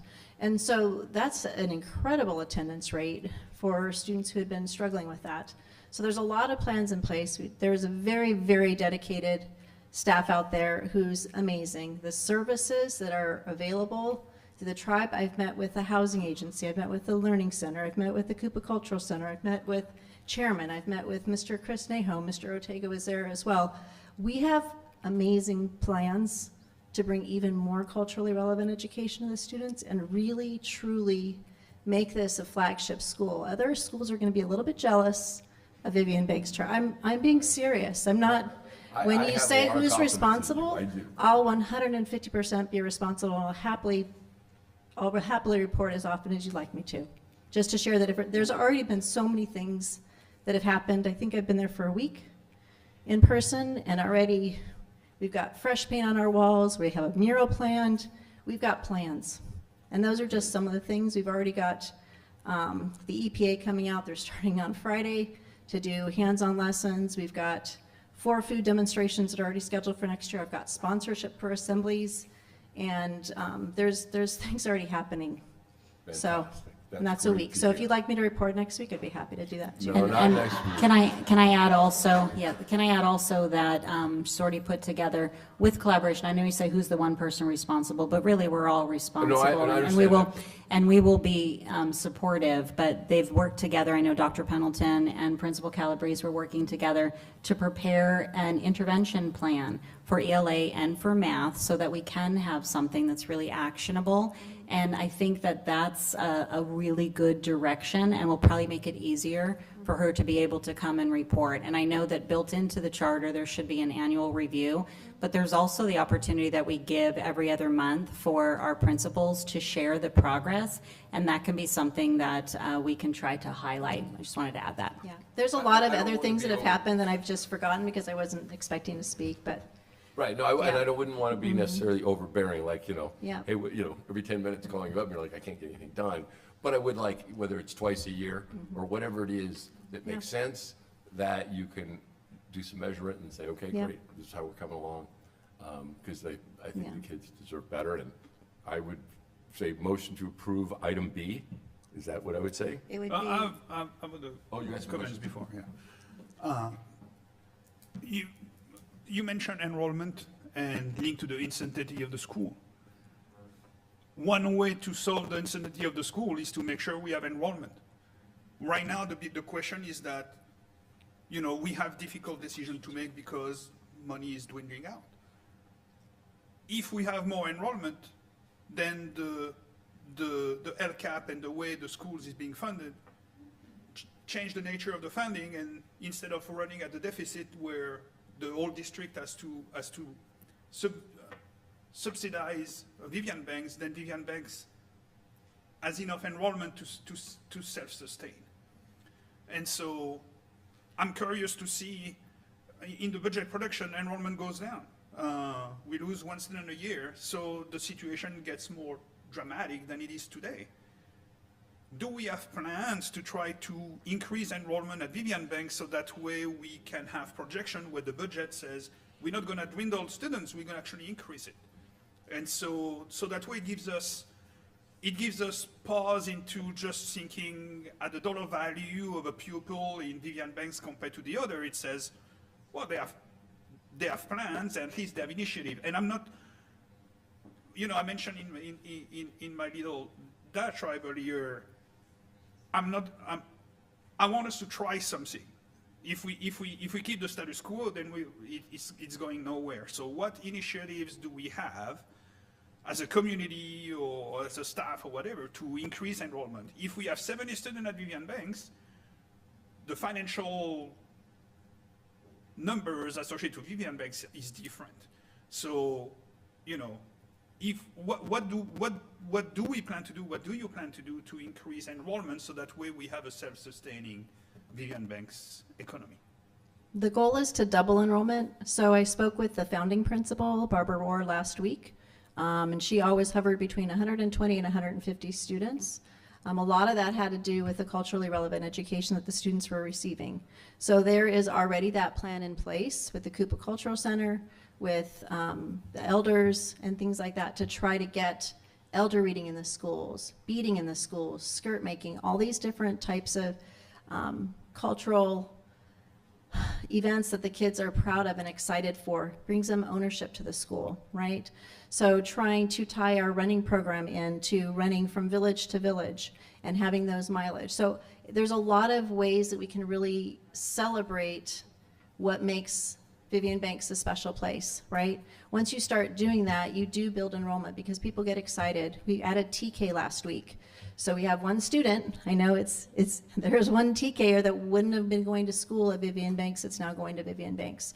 So a lot of these different types of things, there's been such an outpouring of support, like I said, from social services. They are ready to write grants for us. She might be actually giving me a call Friday to say, hey, we're going to help fund furniture in your school. So there's a lot of different corporate sponsors. We're going to hopefully be launching our big fundraiser. We were waiting for tonight to celebrate the 30 for 30, which is $30 for every year that Vivian Banks has been open, and really get the community involved. Sounds like a big ask, but if we get 40,000 people to donate $30, I can get $1.2 million. So, and y'all may think I'm crazy. I am not crazy, because I plan to send this out to everybody, and they tell 10 friends, and they tell 10 friends, and they tell 10 friends. You can donate more than $30 if you want. I know I did. I already donated 100. But I'm just saying, when there's a will, there's a way, and there is so much passion and so much of a legacy out of Vivian Banks that I've learned so much about the culture just in the 1 week that I've been interacting with all these different agencies. And they are dying to support us. They are so excited. I was asked today, what do you need? Well, I've got needs. They've got spending problems. They have extra money. I can help them with that. So, and it's been an incredible outpouring of support, and just to see what's already happened in that short period of time. So, I have a question. It was brought up that, previous enrollment was well over 100. What was the TK through 5 population when enrollment was over 100? And is that still, is it commensurate to what the kind of that population for that age range is currently? the reason why this school was founded, from my understanding, was to increase enrollment. The enrollment and attendance rates at the Bonsall schools were very low at the time because families were having a difficult time getting their kids to Bonsall schools. It's about 11 miles one way, which doesn't sound like a lot mileage-wise, but it's about 20 minutes, right? I've been driving that road. So it's about 20 minutes one way from Bonsall L out to Vivian Banks Charter. And so it was started for that reason. And so I believe it is. Our kids are going to all tribes. Our kids are going to Temecula schools. Our kids aren't necessarily going to Bonsall Elementary School. They're leaving our district. We want to keep the students in our district. The amount of people who've attended Vivian Banks Charter before it was Vivian Banks Charter, when it was a Catholic school, is tremendous. You've got grandparents, you've got aunts, you've got uncles. Chairman went there. It is a legacy school. And it's a legacy school because of the location, the historical location of the school. And so people are excited about that school. Everyone you talk to says they loved going to that school, even kids that have left and gone to Bonsall L. The reason they've left and gone to Bonsall L is because they're looking for family events. They're looking for the, the fall festivals and all those different things that are typically run by a PTA. There's not an active PTA, but we're hoping to change that and have a Vivian Banks club, a parent club, that they can help plan some of these different events. But that's very overwhelming for a parent to go, oh yeah, I'll plan that event. So there's already a schedule of planned events for next year. That's what we're getting the corporate sponsorships with. We've got the first 2 sponsored already, and we got another $1,000 donation for an assembly. So those are just me asking people that I know. So imagine what happens when we ask people that want to donate. There's a lot of dollars out there, believe it or not, and people just need a place to put it because they want to get those tax write-offs. I will happily be anybody's tax write-off for Vivian Banks Charter. So that there's a lot of plans in place, and there's a lot of will amongst the staff. So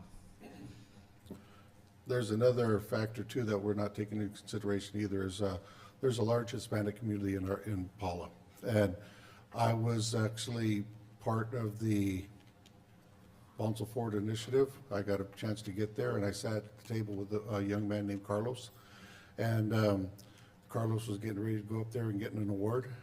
I had to leave. I had some family things to take care of, so I did have to leave.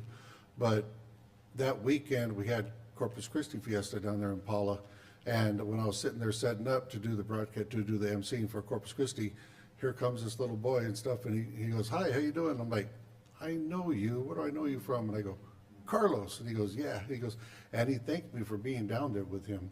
And he's a student from Vivian Banks, and got one of those Bonsall Forward Initiative Awards. And he was already talking to me about what he's planning to do with the next award he gets. And so we do have a Hispanic community out there too that also benefits from a lot of our programs that are at Vivian Banks. And we have the folklorical program there, which addresses our Hispanic community. And the reason I want to bring up the Hispanic community, they're the ones that aren't going to go anywhere else. And they'll have difficulty getting to school. And that's a challenge we'll put on them. They don't have really, a lot of them don't have really the option. A lot of them still walk to school. They don't have the option to say, okay, this doesn't have what I want, I'm going to go somewhere else. So, you know, that school being open is still a community school that was provided. And, you know, I want to make a point too, that this was a school that was created by the district. It wasn't created by the community in Paula. It was accepted and happily accepted by the community in Paula, but it was actually warranted by the district at the time to help increase enrollment. And so somewhere along the line that kind of lost its way, and I think a lot of that is like they say, every few years somebody talks about bringing it up, about shutting it down and stuff, and I think that scares a lot of parents, and they don't want their kids to be in that transitionary state all the time. So they tend to be proactive and do something about it when they can. But we have a bunch of our community that doesn't have the ability to do that, and they're the ones that are always stressed out about what's going to be happening with their school. Just keeping that into consideration, that it's not just Native American students we're talking about. I'll go back to what I said initially. Focus on enrollment, and we never have those conversations again. It's easy, and that goes back to, you know, everybody has to do its duty. If the community rise up and increase enrollment, we never have the conversation, can we afford it? Because it would be self-sustainable. So it's a give-give situation in that case. It's just pragmatism, right? Increase enrollment, and all those every 5 years renewal become a formality versus being a question that we have to ask ourselves if we can afford it. And so I think it's really, you know, you mentioned all this community love and the engagement for the school. Well, I would like to see it in the numbers. And next year, when we see those numbers, it was saying 60 for next year. Prove those numbers wrong. That's your challenge. Our challenge here is to figure out what we need to do with the money and how we can allocate them. The challenge of the Pala community is put more kids in that school, so that way you eliminate all those doubts and all those questions and all those 5 years renewal. So it's really where everything lies, and it's really on the community to rise up to the challenge and say, yes, we want that school, and we're gonna do what it takes for the parents to not go to Temecula or wherever else, or Valley Center or whatever, but to come to that school. That's really what things at to me. Well, Trustee Pasquale, I, with all due respect, even when the school had high enrollment, they were always talking about shutting down, because we always have smaller classroom size over there, and it's always more expensive to teach a student out there than it is out here, even when it was at 120 student enrollment. That's it's been an issue that I've been working with for, well, ever since I've been a part of this organization, which is going on 7 years on the board. My son, who's 26 right now, he was going to Vivian Banks there, and that subject came up even then. So it's always an option, because it is more expensive to teach a student out there, because the classroom sizes don't allow it, which is why it's a charter school. The classroom size don't allow it to have 40 students per teacher, or even 30 students per teacher. So that's something that we've always faced. And I like to say, some of the parents are proactive, and they get their students out of the school, and they'll put them in Bonsall, because that's what they figure they're going to end up doing eventually. But we have some students, and you got to remember, there's no bus that takes them there. They have to actually drive their kids to school. When some of the students that are at Vivian Banks, and you know, they don't have the means to get to Bonsall, so they're still fighting for that school to stay open. But that's it's always been a challenge. And it's getting a little worse right now, but I think there's a lot of effort to work to help improve the school and get more students in there. And I think we definitely should be given that opportunity to have the staff here do what they got to do to teach those students out there. I saw some hands in the audience. We're over 20 minutes for this topic. Is there something new and substantive to add to the conversation? I don't know if they would have any bearing. I was just gonna make a comment with regards to my personal experience, because I have 6 kids in total. One of them did go to Bonsall Elementary. She did not attend Vivian Bates. Big mistake sending her there, huge. She went to Sullivan for about a year. I pulled her out. She was homeschooled, and then I put her back and let her try a little bit of 8th grade. It was still, I mean, it was better. My other children did go to Sullivan, but I will tell you, as a whole, for my child that went to Bonsall versus my children that go to Vivian Bates, the Vivian Bates have thrived. For my daughter, who ended up graduating just now from Fallbrook High School, big difference, huge. So I don't know if that has any, bearing, but what I see firsthand is completely the opposite. I will not send my children to Bonsall Elementary. If it does shut down, they will be removed from the district. And that's just where I'm at. And I know a lot of other parents are saying, Okay, at this time, I think that Commander Joe. Yeah, thank you. I'm sorry for not signing up. 3 bullets. 3 bullets. Number 1, I've been attending these meetings off and on for about 30 years. So what I sense here is number 1, super, super, super job by this hard charger right back here with the glasses.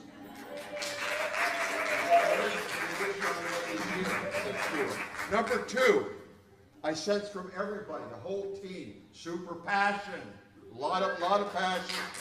And then thirdly and lastly, if we can, because I know you have so much extra time, that what you would do is volunteer. It would have to be a volunteer thing, because all the other principals don't do that. But that you actually, at least on a trial basis for the first 6 months, that every month that there's a meeting, that you come in and give your good presentation, and that way it will make them feel maybe a little bit better, and me a little bit better, because I know a little bit better. And then y'all donate $30.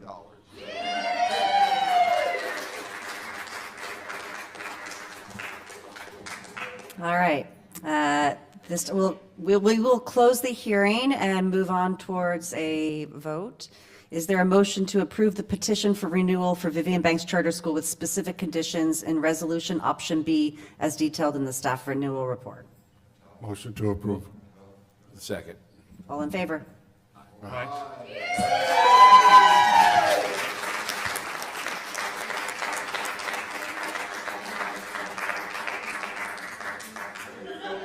Banks team, way to go, you all did it. You did it. A big picture from the great photographer.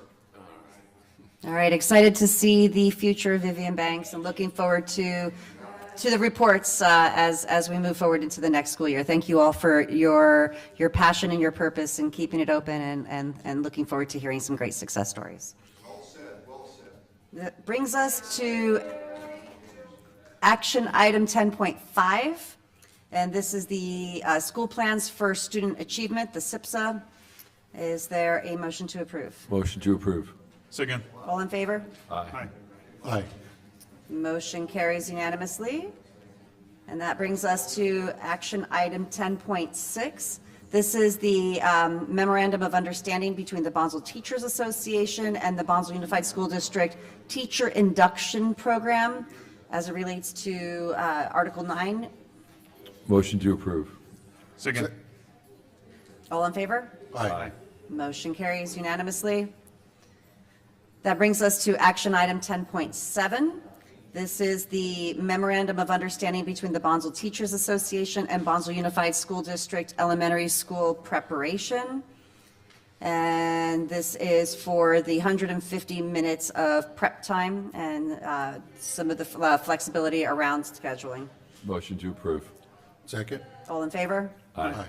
Motion carries unanimously, bringing us to the memorandum of understanding between the Bonsall Teachers Association and Bonsall Unified School District for the Bonsall Teachers Association President's Release Grant.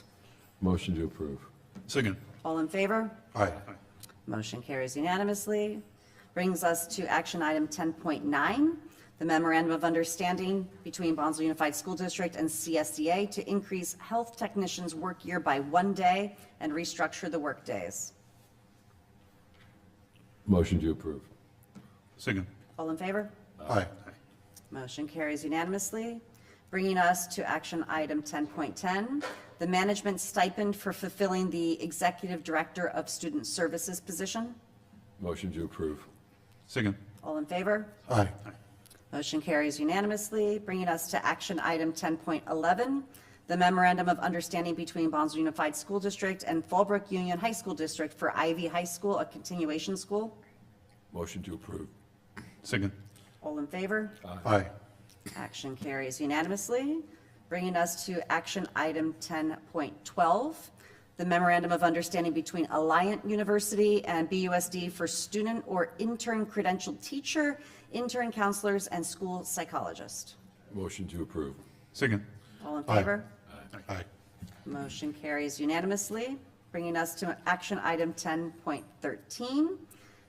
There's a presentation on this one, correct? For the Eureka Math for elementary school. I'll bring it up. Thanks. Good evening again. President Anderson, Board of Trustees, Dr. Gali, and the remaining Bonsall Unified community behind me. Thank you. This presentation really outlines a timeline of our elementary math pilot and the adoption process, which culminated in the selection of the district's elementary curriculum. So I wanted to start with an overview of the math pilot and the adoption timeline. And this slide outlines the times from the beginning stages of the adoption process to leading to the final stages of the curriculum selection, and some key activities for the spring of that started back in the spring of 2024, which included teachers expressing an interest to participate in the pilot.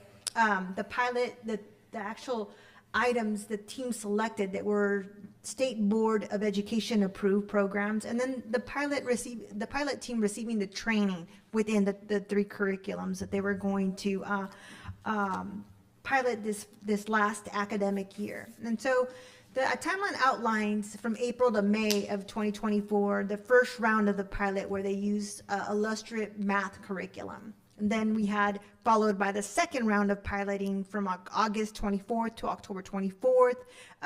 The team piloted the Eureka Math Squared.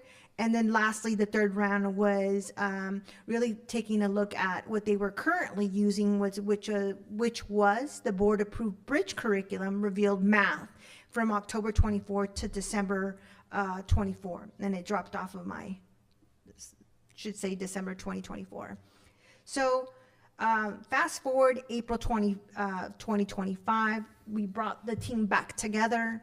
We discussed the pros and cons of the curriculum. They dwindled it down to 2. And in our discussions, the team came to a consensus of which was going to be their selected curriculum for the remaining, remaining math cycles, excuse me.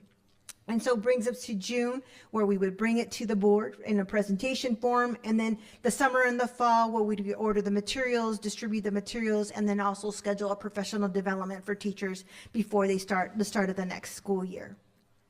So this is just kind of the steps that involve the adoption process, with step 1, really looking at the various curriculums we could have chosen from, and that step was completed, followed by a selection of one of the curriculums to pilot, and that was completed, along with the stipulation of our required 30-day public display period, which started on May 16, where parents had the opportunity to view the curriculum through the virtual platform on our district website. That has also been completed.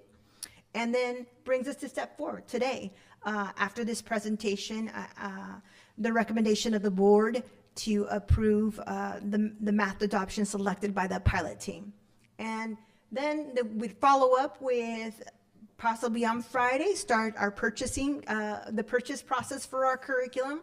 that would allow us to have that delivery expected to arrive the first week of August, ahead of the 2025-26 school year.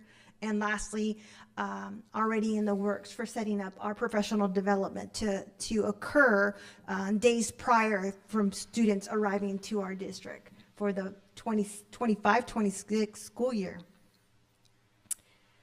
And so these were the 3 math programs that we piloted. So just to go into a deeper dive here. So during the pilot, our teachers evaluated these 3 primary math programs: illustrative math, Eureka's Math Square, and the Bridge Math program of Reveal Math. So teachers were already utilizing. So the 3 curriculums selected to pilot were aligned, just wanted to mention this, to our new state math framework, as well as adopted state standards. So the selection consensus was reached following a rigorous evaluation process where teachers directly piloted specific lessons by grade levels that they agreed upon. And then they assessed the different curricula. Teachers participated in 3 distinct pilot rounds, as I shared, and based on their firsthand experience, from these pilots, the pilot team made their selection in April of 2025. The selection aimed to identify our K-5 math that we'd be using that would best support students and teachers moving forward. And with the Eureka math, we have, it was unanimously selected by our teachers K-5 who participated in the pilot. And so I just wanted to share this preview, the digital preview that was available through our district website. The 30-day digital preview offered a view of the program, which specifically designed to sit in the dynamic middle of the 3 aspects of rigor. And so it's conceptual understanding, procedural fluency, and the application of math that align with our new math state framework. Some testimonials include that Eureka Math enhances learning through clear, concise content that fosters deep, lasting math knowledges, and it cultivates confident learners, and empowers both teachers and students to rise to the every challenges and reaches their full potential. As well as that it is designed with teachers in mind, empowering them to elevate student engagement in the classroom by the use of manipulatives and scaffolding the abstract learning into very concrete learning using the variety of manipulatives as they scaffold through the applications. And so by offering a strategic blend of instructional methods, explicit instruction, problem-based learning, and adaptive tools, teachers can meet students where they are, fostering enduring knowledge. And I'm going to share this from what I know about the new framework is that it needs to be grounded in these 3 aspects of rigor in order for kids to carry it on to the next level. And this curriculum offers the best opportunity for teachers to anchor the skills and the knowledge in the progressive math concepts as they go from kinder to 5th grade. So I'm very impressed with this curriculum.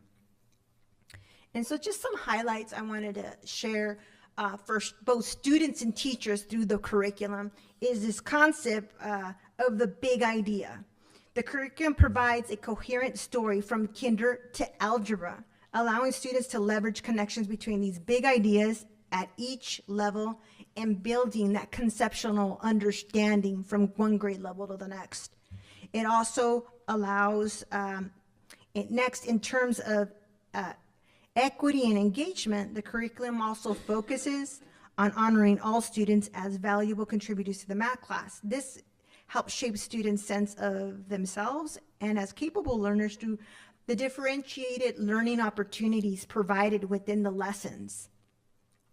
Data science is another aspect integrated throughout the lessons using real data sets. Why is this important? Because believe it or not, in the state testing, they're going to encounter various data sets, which they call RILIA, that has kids thinking about the data and multiple sets of data in order to complete a problem or to be able to engage in those performance tasks. So this is very important because the test can't be the first time that they see this dynamics of interpreting data.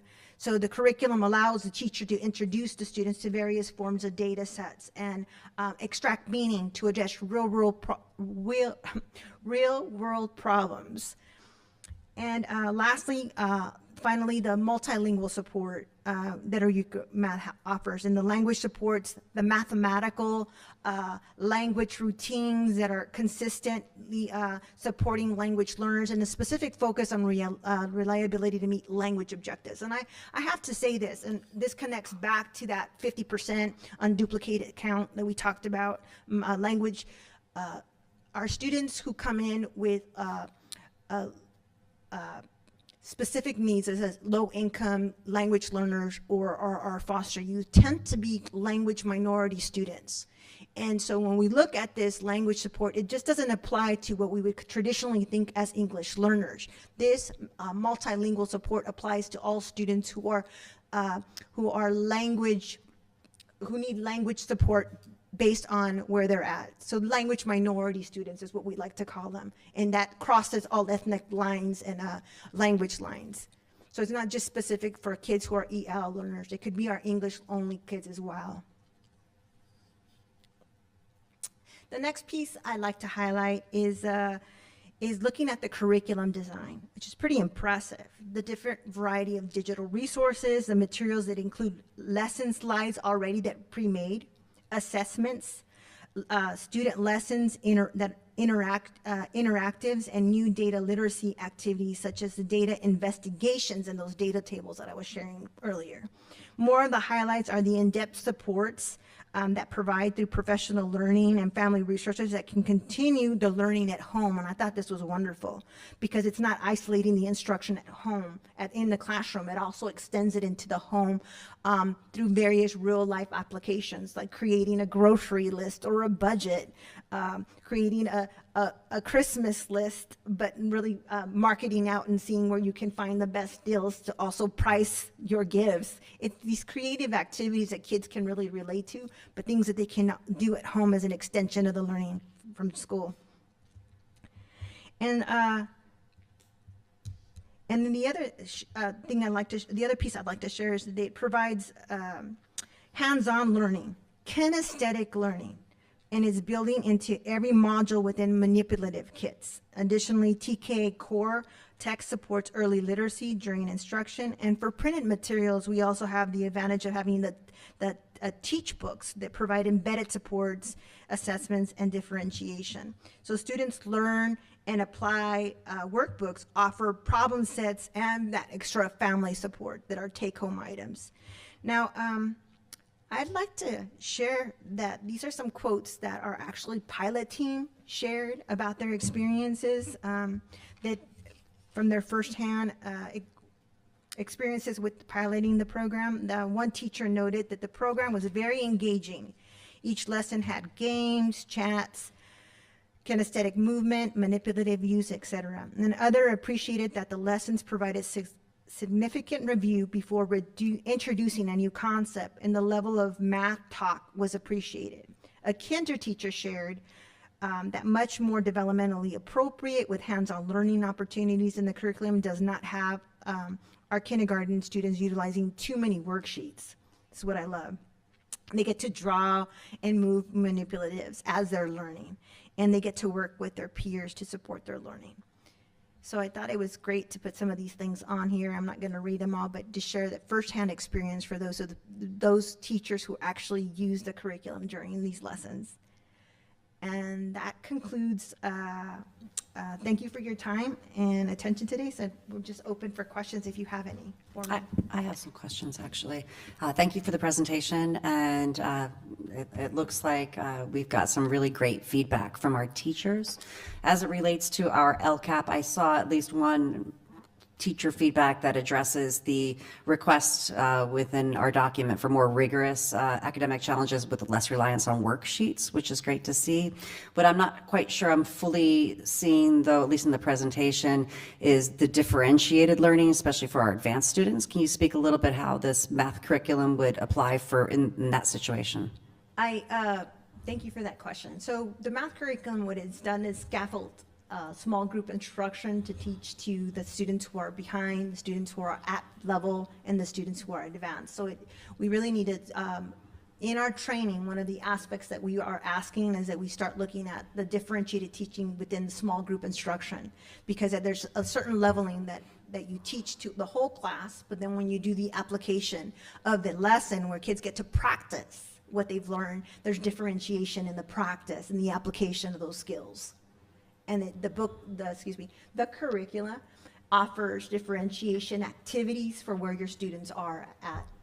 And a lot of the grouping the helpful grouping will come from our iReady diagnostic that we'll take at the beginning of the year, that we'll be able to group our kids in specific areas. And then the skills gap analysis report will also give us the specific students in mathematics that are missing certain skills, so we can fill in the gaps as we're moving them down that trajectory of mathematical learning. Great. Conceptually, it sounds like a nice way of being able to offer support services for those that are requiring, to get to standard, as well as the potential to address, the learning curiosity of those who are, exceeding the standard. So yes, look forward to hearing how well it does once we get the system. I actually have almost the reverse question, is that math is really a foundational resource, and if you start falling behind, it becomes difficult to catch up. Do we intend to have more metrics than the high-ready assessment to try to identify those kids that falls behind, so that way we can have intervention or things like that we allow the group to catch up, because otherwise, if you start losing one kid in second grade, his math pass forward is pretty dead from there on. So, do we have intent and intentionality on trying to make sure that we don't leave kids that are struggling, and just abandon them? Yes. And so, as I shared, the iReady diagnostic, the iReady program is not only a diagnostic, but it's also an individualized intervention pathway. Once the students take the diagnostic, it actually creates an individualized pathway for that student based on the gaps that the diagnostic read. That's one piece, because these kids can work on lessons, individualized lessons, 2 a week, and to meet their stretch goals at the end of the year. So there's the other piece is that those reports are also used by the instructor in the classroom to be able to identify which students, as your prerequisite skill report, that's what it's called. You can run that and you're able to see, when I hit this lesson, which groups of kids have not mastered the prerequisite skills in order for them to be prepared to do the lesson. So many times teachers have to do front loading with the group of students before you even get to that lesson. And I know in our classrooms, in our TK classrooms, we have extra support. We also have MTSS, TOSAs at the elementary sites that help with these efforts in supporting and coaching teachers and modeling lessons on how this is done. But the idea is to identify students earlier who are 2 or 3 grade levels behind in order to close that prerequisite skills, in order for us to then be able to set them down and provide them with the lesson, and then ensure that we've given them the best opportunity to understand the knowledge and the skills presented in that particular standard. Thank you. It's an ongoing effort. I think that our goal is always to close the achievement gap in math, and we're not unique. It's not in a unique situation here in Bonsall. We know that the state of California, mathematics has lagged behind from ELA in a majority of our districts. And I think a part of it is that the mathematical framework will help us close that achievement gap because we're now teaching math in a different way. And the standards came before the framework, but now with the framework and the standards now actually linked together, we'll have a better opportunity as educators to close that achievement gap in math. Any other questions for?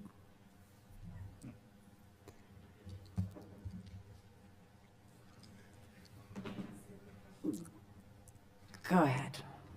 I just want to say I love Eureka Math, Wit and Wisdom, the school standard. So excited. Her documentation is fantastic. My question is, are we going to provide the consumables and all the things on an ongoing basis? And are we going to provide the training? Because all of this, not all of our educators are as wonky as I am to get into the bowels of the program and pull the lessons and all this stuff. But that, before you were here, we invested a lot of money in different things, but we never provided the consumables or the supplies to keep it going. So that's my biggest concern. So to answer your question, we already have a preliminary professional development schedule for the first couple of days of school, but we've also are intending to create a pool of teachers at each grade level, at each site, to be the department lead and have extra training provided for those people so that they could support, so like a teacher of teachers, to be able to support teachers as they navigate their way through the curriculum, because we know that that first year of implementation is challenging because everything's new. And so it's going to be our focus to be able to train individual teachers and provide them with additional training and ongoing training so that they could then become the teacher, the trainer of trainers. Now, as far as your question about the consumables, we've get mixed reviews. Some teachers love the consumables and some teachers hate the consumables. So I think we're taking this first year to be able to identify what grade levels the consumables are, what grade levels want those consumables, so that we are fiscally responsible with our purchases and not over purchase or under purchase based on the needs of our school district.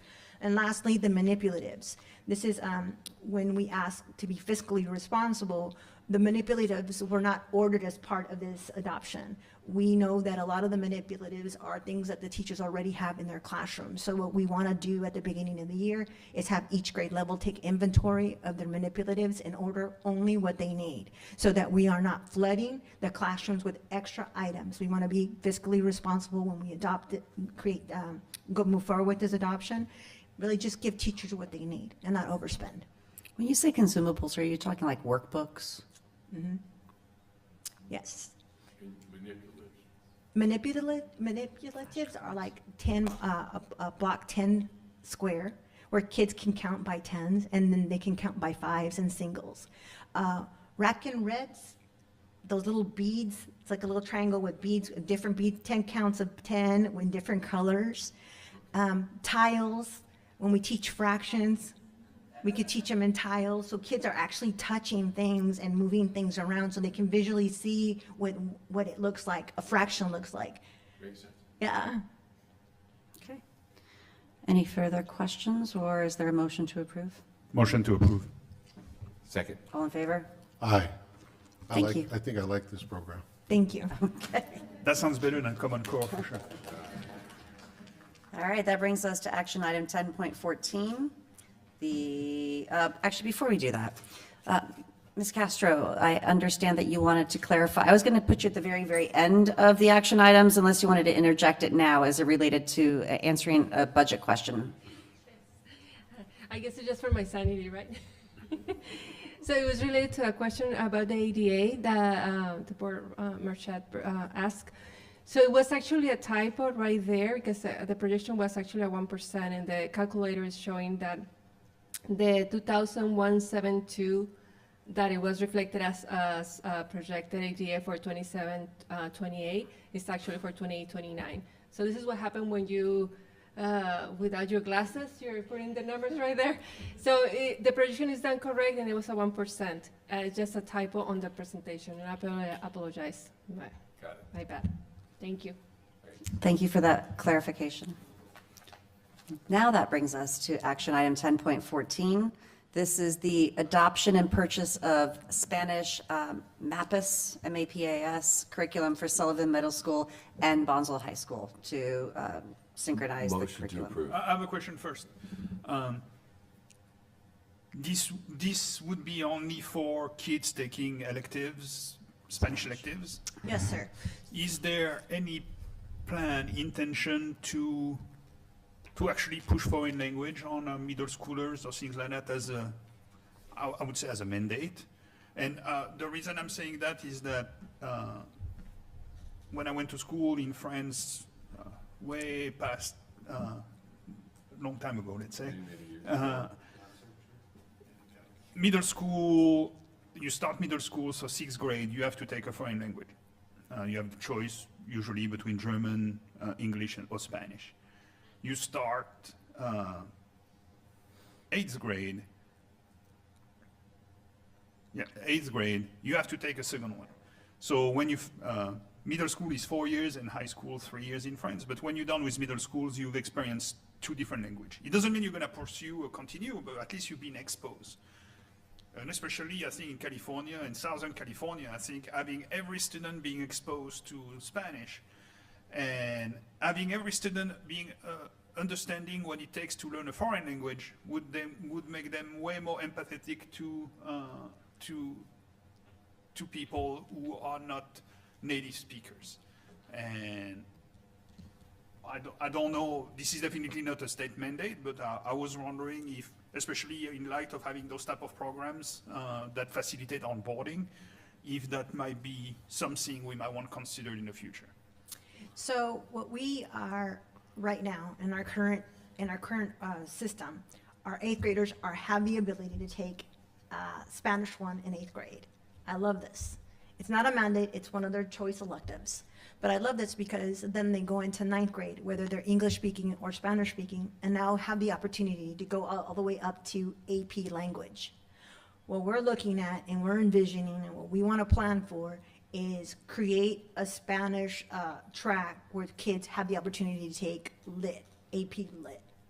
And so our numbers are growing, but when our 8th grade numbers grow with curriculum, with appropriate a vertically aligned curriculum, our expectation is that we're not just buying curriculum for Bonsall High School, we're buying Spanish 1 through AP Lit, right, AP Lang right now, and with hopes that we would add AP Lang. And so to your point is that our vision is that when students learn a foreign language, they also now become multiculturally empathetic and sensitive, but they get better at English. They get better at English. So we know that this is one area we want to strengthen our academic programming at both the middle and the high school. But yeah, I would agree. I know many years ago when I was at part of Vivian Banks, I was on the Charter Council, there was some studies that were done showing that students that when they're exposed to a second language at an early age, they actually developed better skills in English because English is a very complicated language. It's kind of like a very, it's a mishmash of several languages. And so when you look at other languages on the stability that some languages have, it kind of makes you it helps you understand English a little bit better. Right. That was the study that was done. I actually thought about trying to incorporate Latin into the program over there. And the reason that was because when I went to school there, it was a Catholic school and we had Latin, we touched on Latin. It didn't, obviously it was difficult to go with the teachers. The teachers didn't want to start teaching Latin, so it didn't happen. But I know now they're actually being exposed to the Copeño language. Yes. And I don't know how that's actually affecting their language skills, but they, you have English learners that are also learning Copeño as well. So I understand that, introducing language even at a younger age is beneficial. It seems like when you're already at 8th grade, some people said you're already hardwired and it's harder for you to learn a new language. Mm-hmm. But at a younger age, it's a little bit easier. Mm-hmm. But I don't know. I'll leave that up to you to understand how that works. But I like the program. I think it's going to do well. Thank you. 2 sentences to dispel 2 myths. English is actually a very easy language. compared to, you know, German. I speak German, I speak French, I speak English. English is so simple. You know, but, you know, and the last statement is when you speak to someone who has a broken English, it means he's fluent in another language that you are not. So I'm just saying that. Thank you. Thank you. And motion to approve. Second. Second. All in favor? Aye. Motion carries unanimously. Thank you, Dr. Pendleton. Bringing us to action item 10.15, the adoption and purchase of M-Class for Bonsall Unified School District. Motion to approve. Second. All in favor? Aye. Motion carries unanimously. Bringing us to action item 10.16. This is your approval to renew annual instructional software, non-instructional software membership and operational contracts, and it breaks down to about $637,000 across different instructional, non-instructional memberships and operational pieces. And in homage to my fellow trustee, Mr. Gaddis, who's not here today, just want to make sure that we have officially done our due diligence, that we're utilizing all of these different technologies, and that we have culled the fat from additional licenses and whatnot that we are not utilizing. I can speak to this because before we put the purchase orders, I actually contacted the vendors and asked how many licenses were purchased and what was the use of the license. And so a lot of these licenses were reduced based on the usage rate. So we, like I said, we approached this from a fiscally responsible lens, and we did reduce as much as we could where we could. Do you have that number by any chance, like what percentage we brought it down from? Just curious. I do not, but I can go back and look at my. I was going to say, if you have it handy somewhere, I'd just be curious. Yeah, it'd be exciting to see that we save some money somewhere. That'd be fantastic. So, is there a motion to approve? Motion to approve. Second. All in favor? Aye. Motion carries. Bringing us to action item 10.17. This is the agreement between the Lewis Education Concepts and BUSD for professional learning services. Motion to approve. Second. All in favor? Aye. Motion carries unanimously. Bringing us to action item 10.18. This is the BUSD ELOP program plan guide. So it's the aiding us in the program that supports the whole child and the social and emotional learning development. Motion to approve. Second. All in favor? Aye. Motion carries unanimously. Bless you. Again, brings us to action item 10.19. This is the Education Science Outreach Program contract for the school year 25-26. And it has a whole, has about 6 different options, and this is through the San Diego County Office of Education. So programs that we'd be able to tap into. Motion to approve. Second. All in favor? Aye. Motion carries unanimously, bringing us to action item 10.20. This is out-of-state travel conference to ACTE, that's the Association for Career and Technical Education, Career Tech Vision 2025 conference. And this is for our counselor at the high school to, Motion to approve. Second. all in favor? Aye. Motion carries. Bringing us to action item 10-21, independent contract agreement with consulting and inspection services. Motion to approve. Second. All in favor? Aye.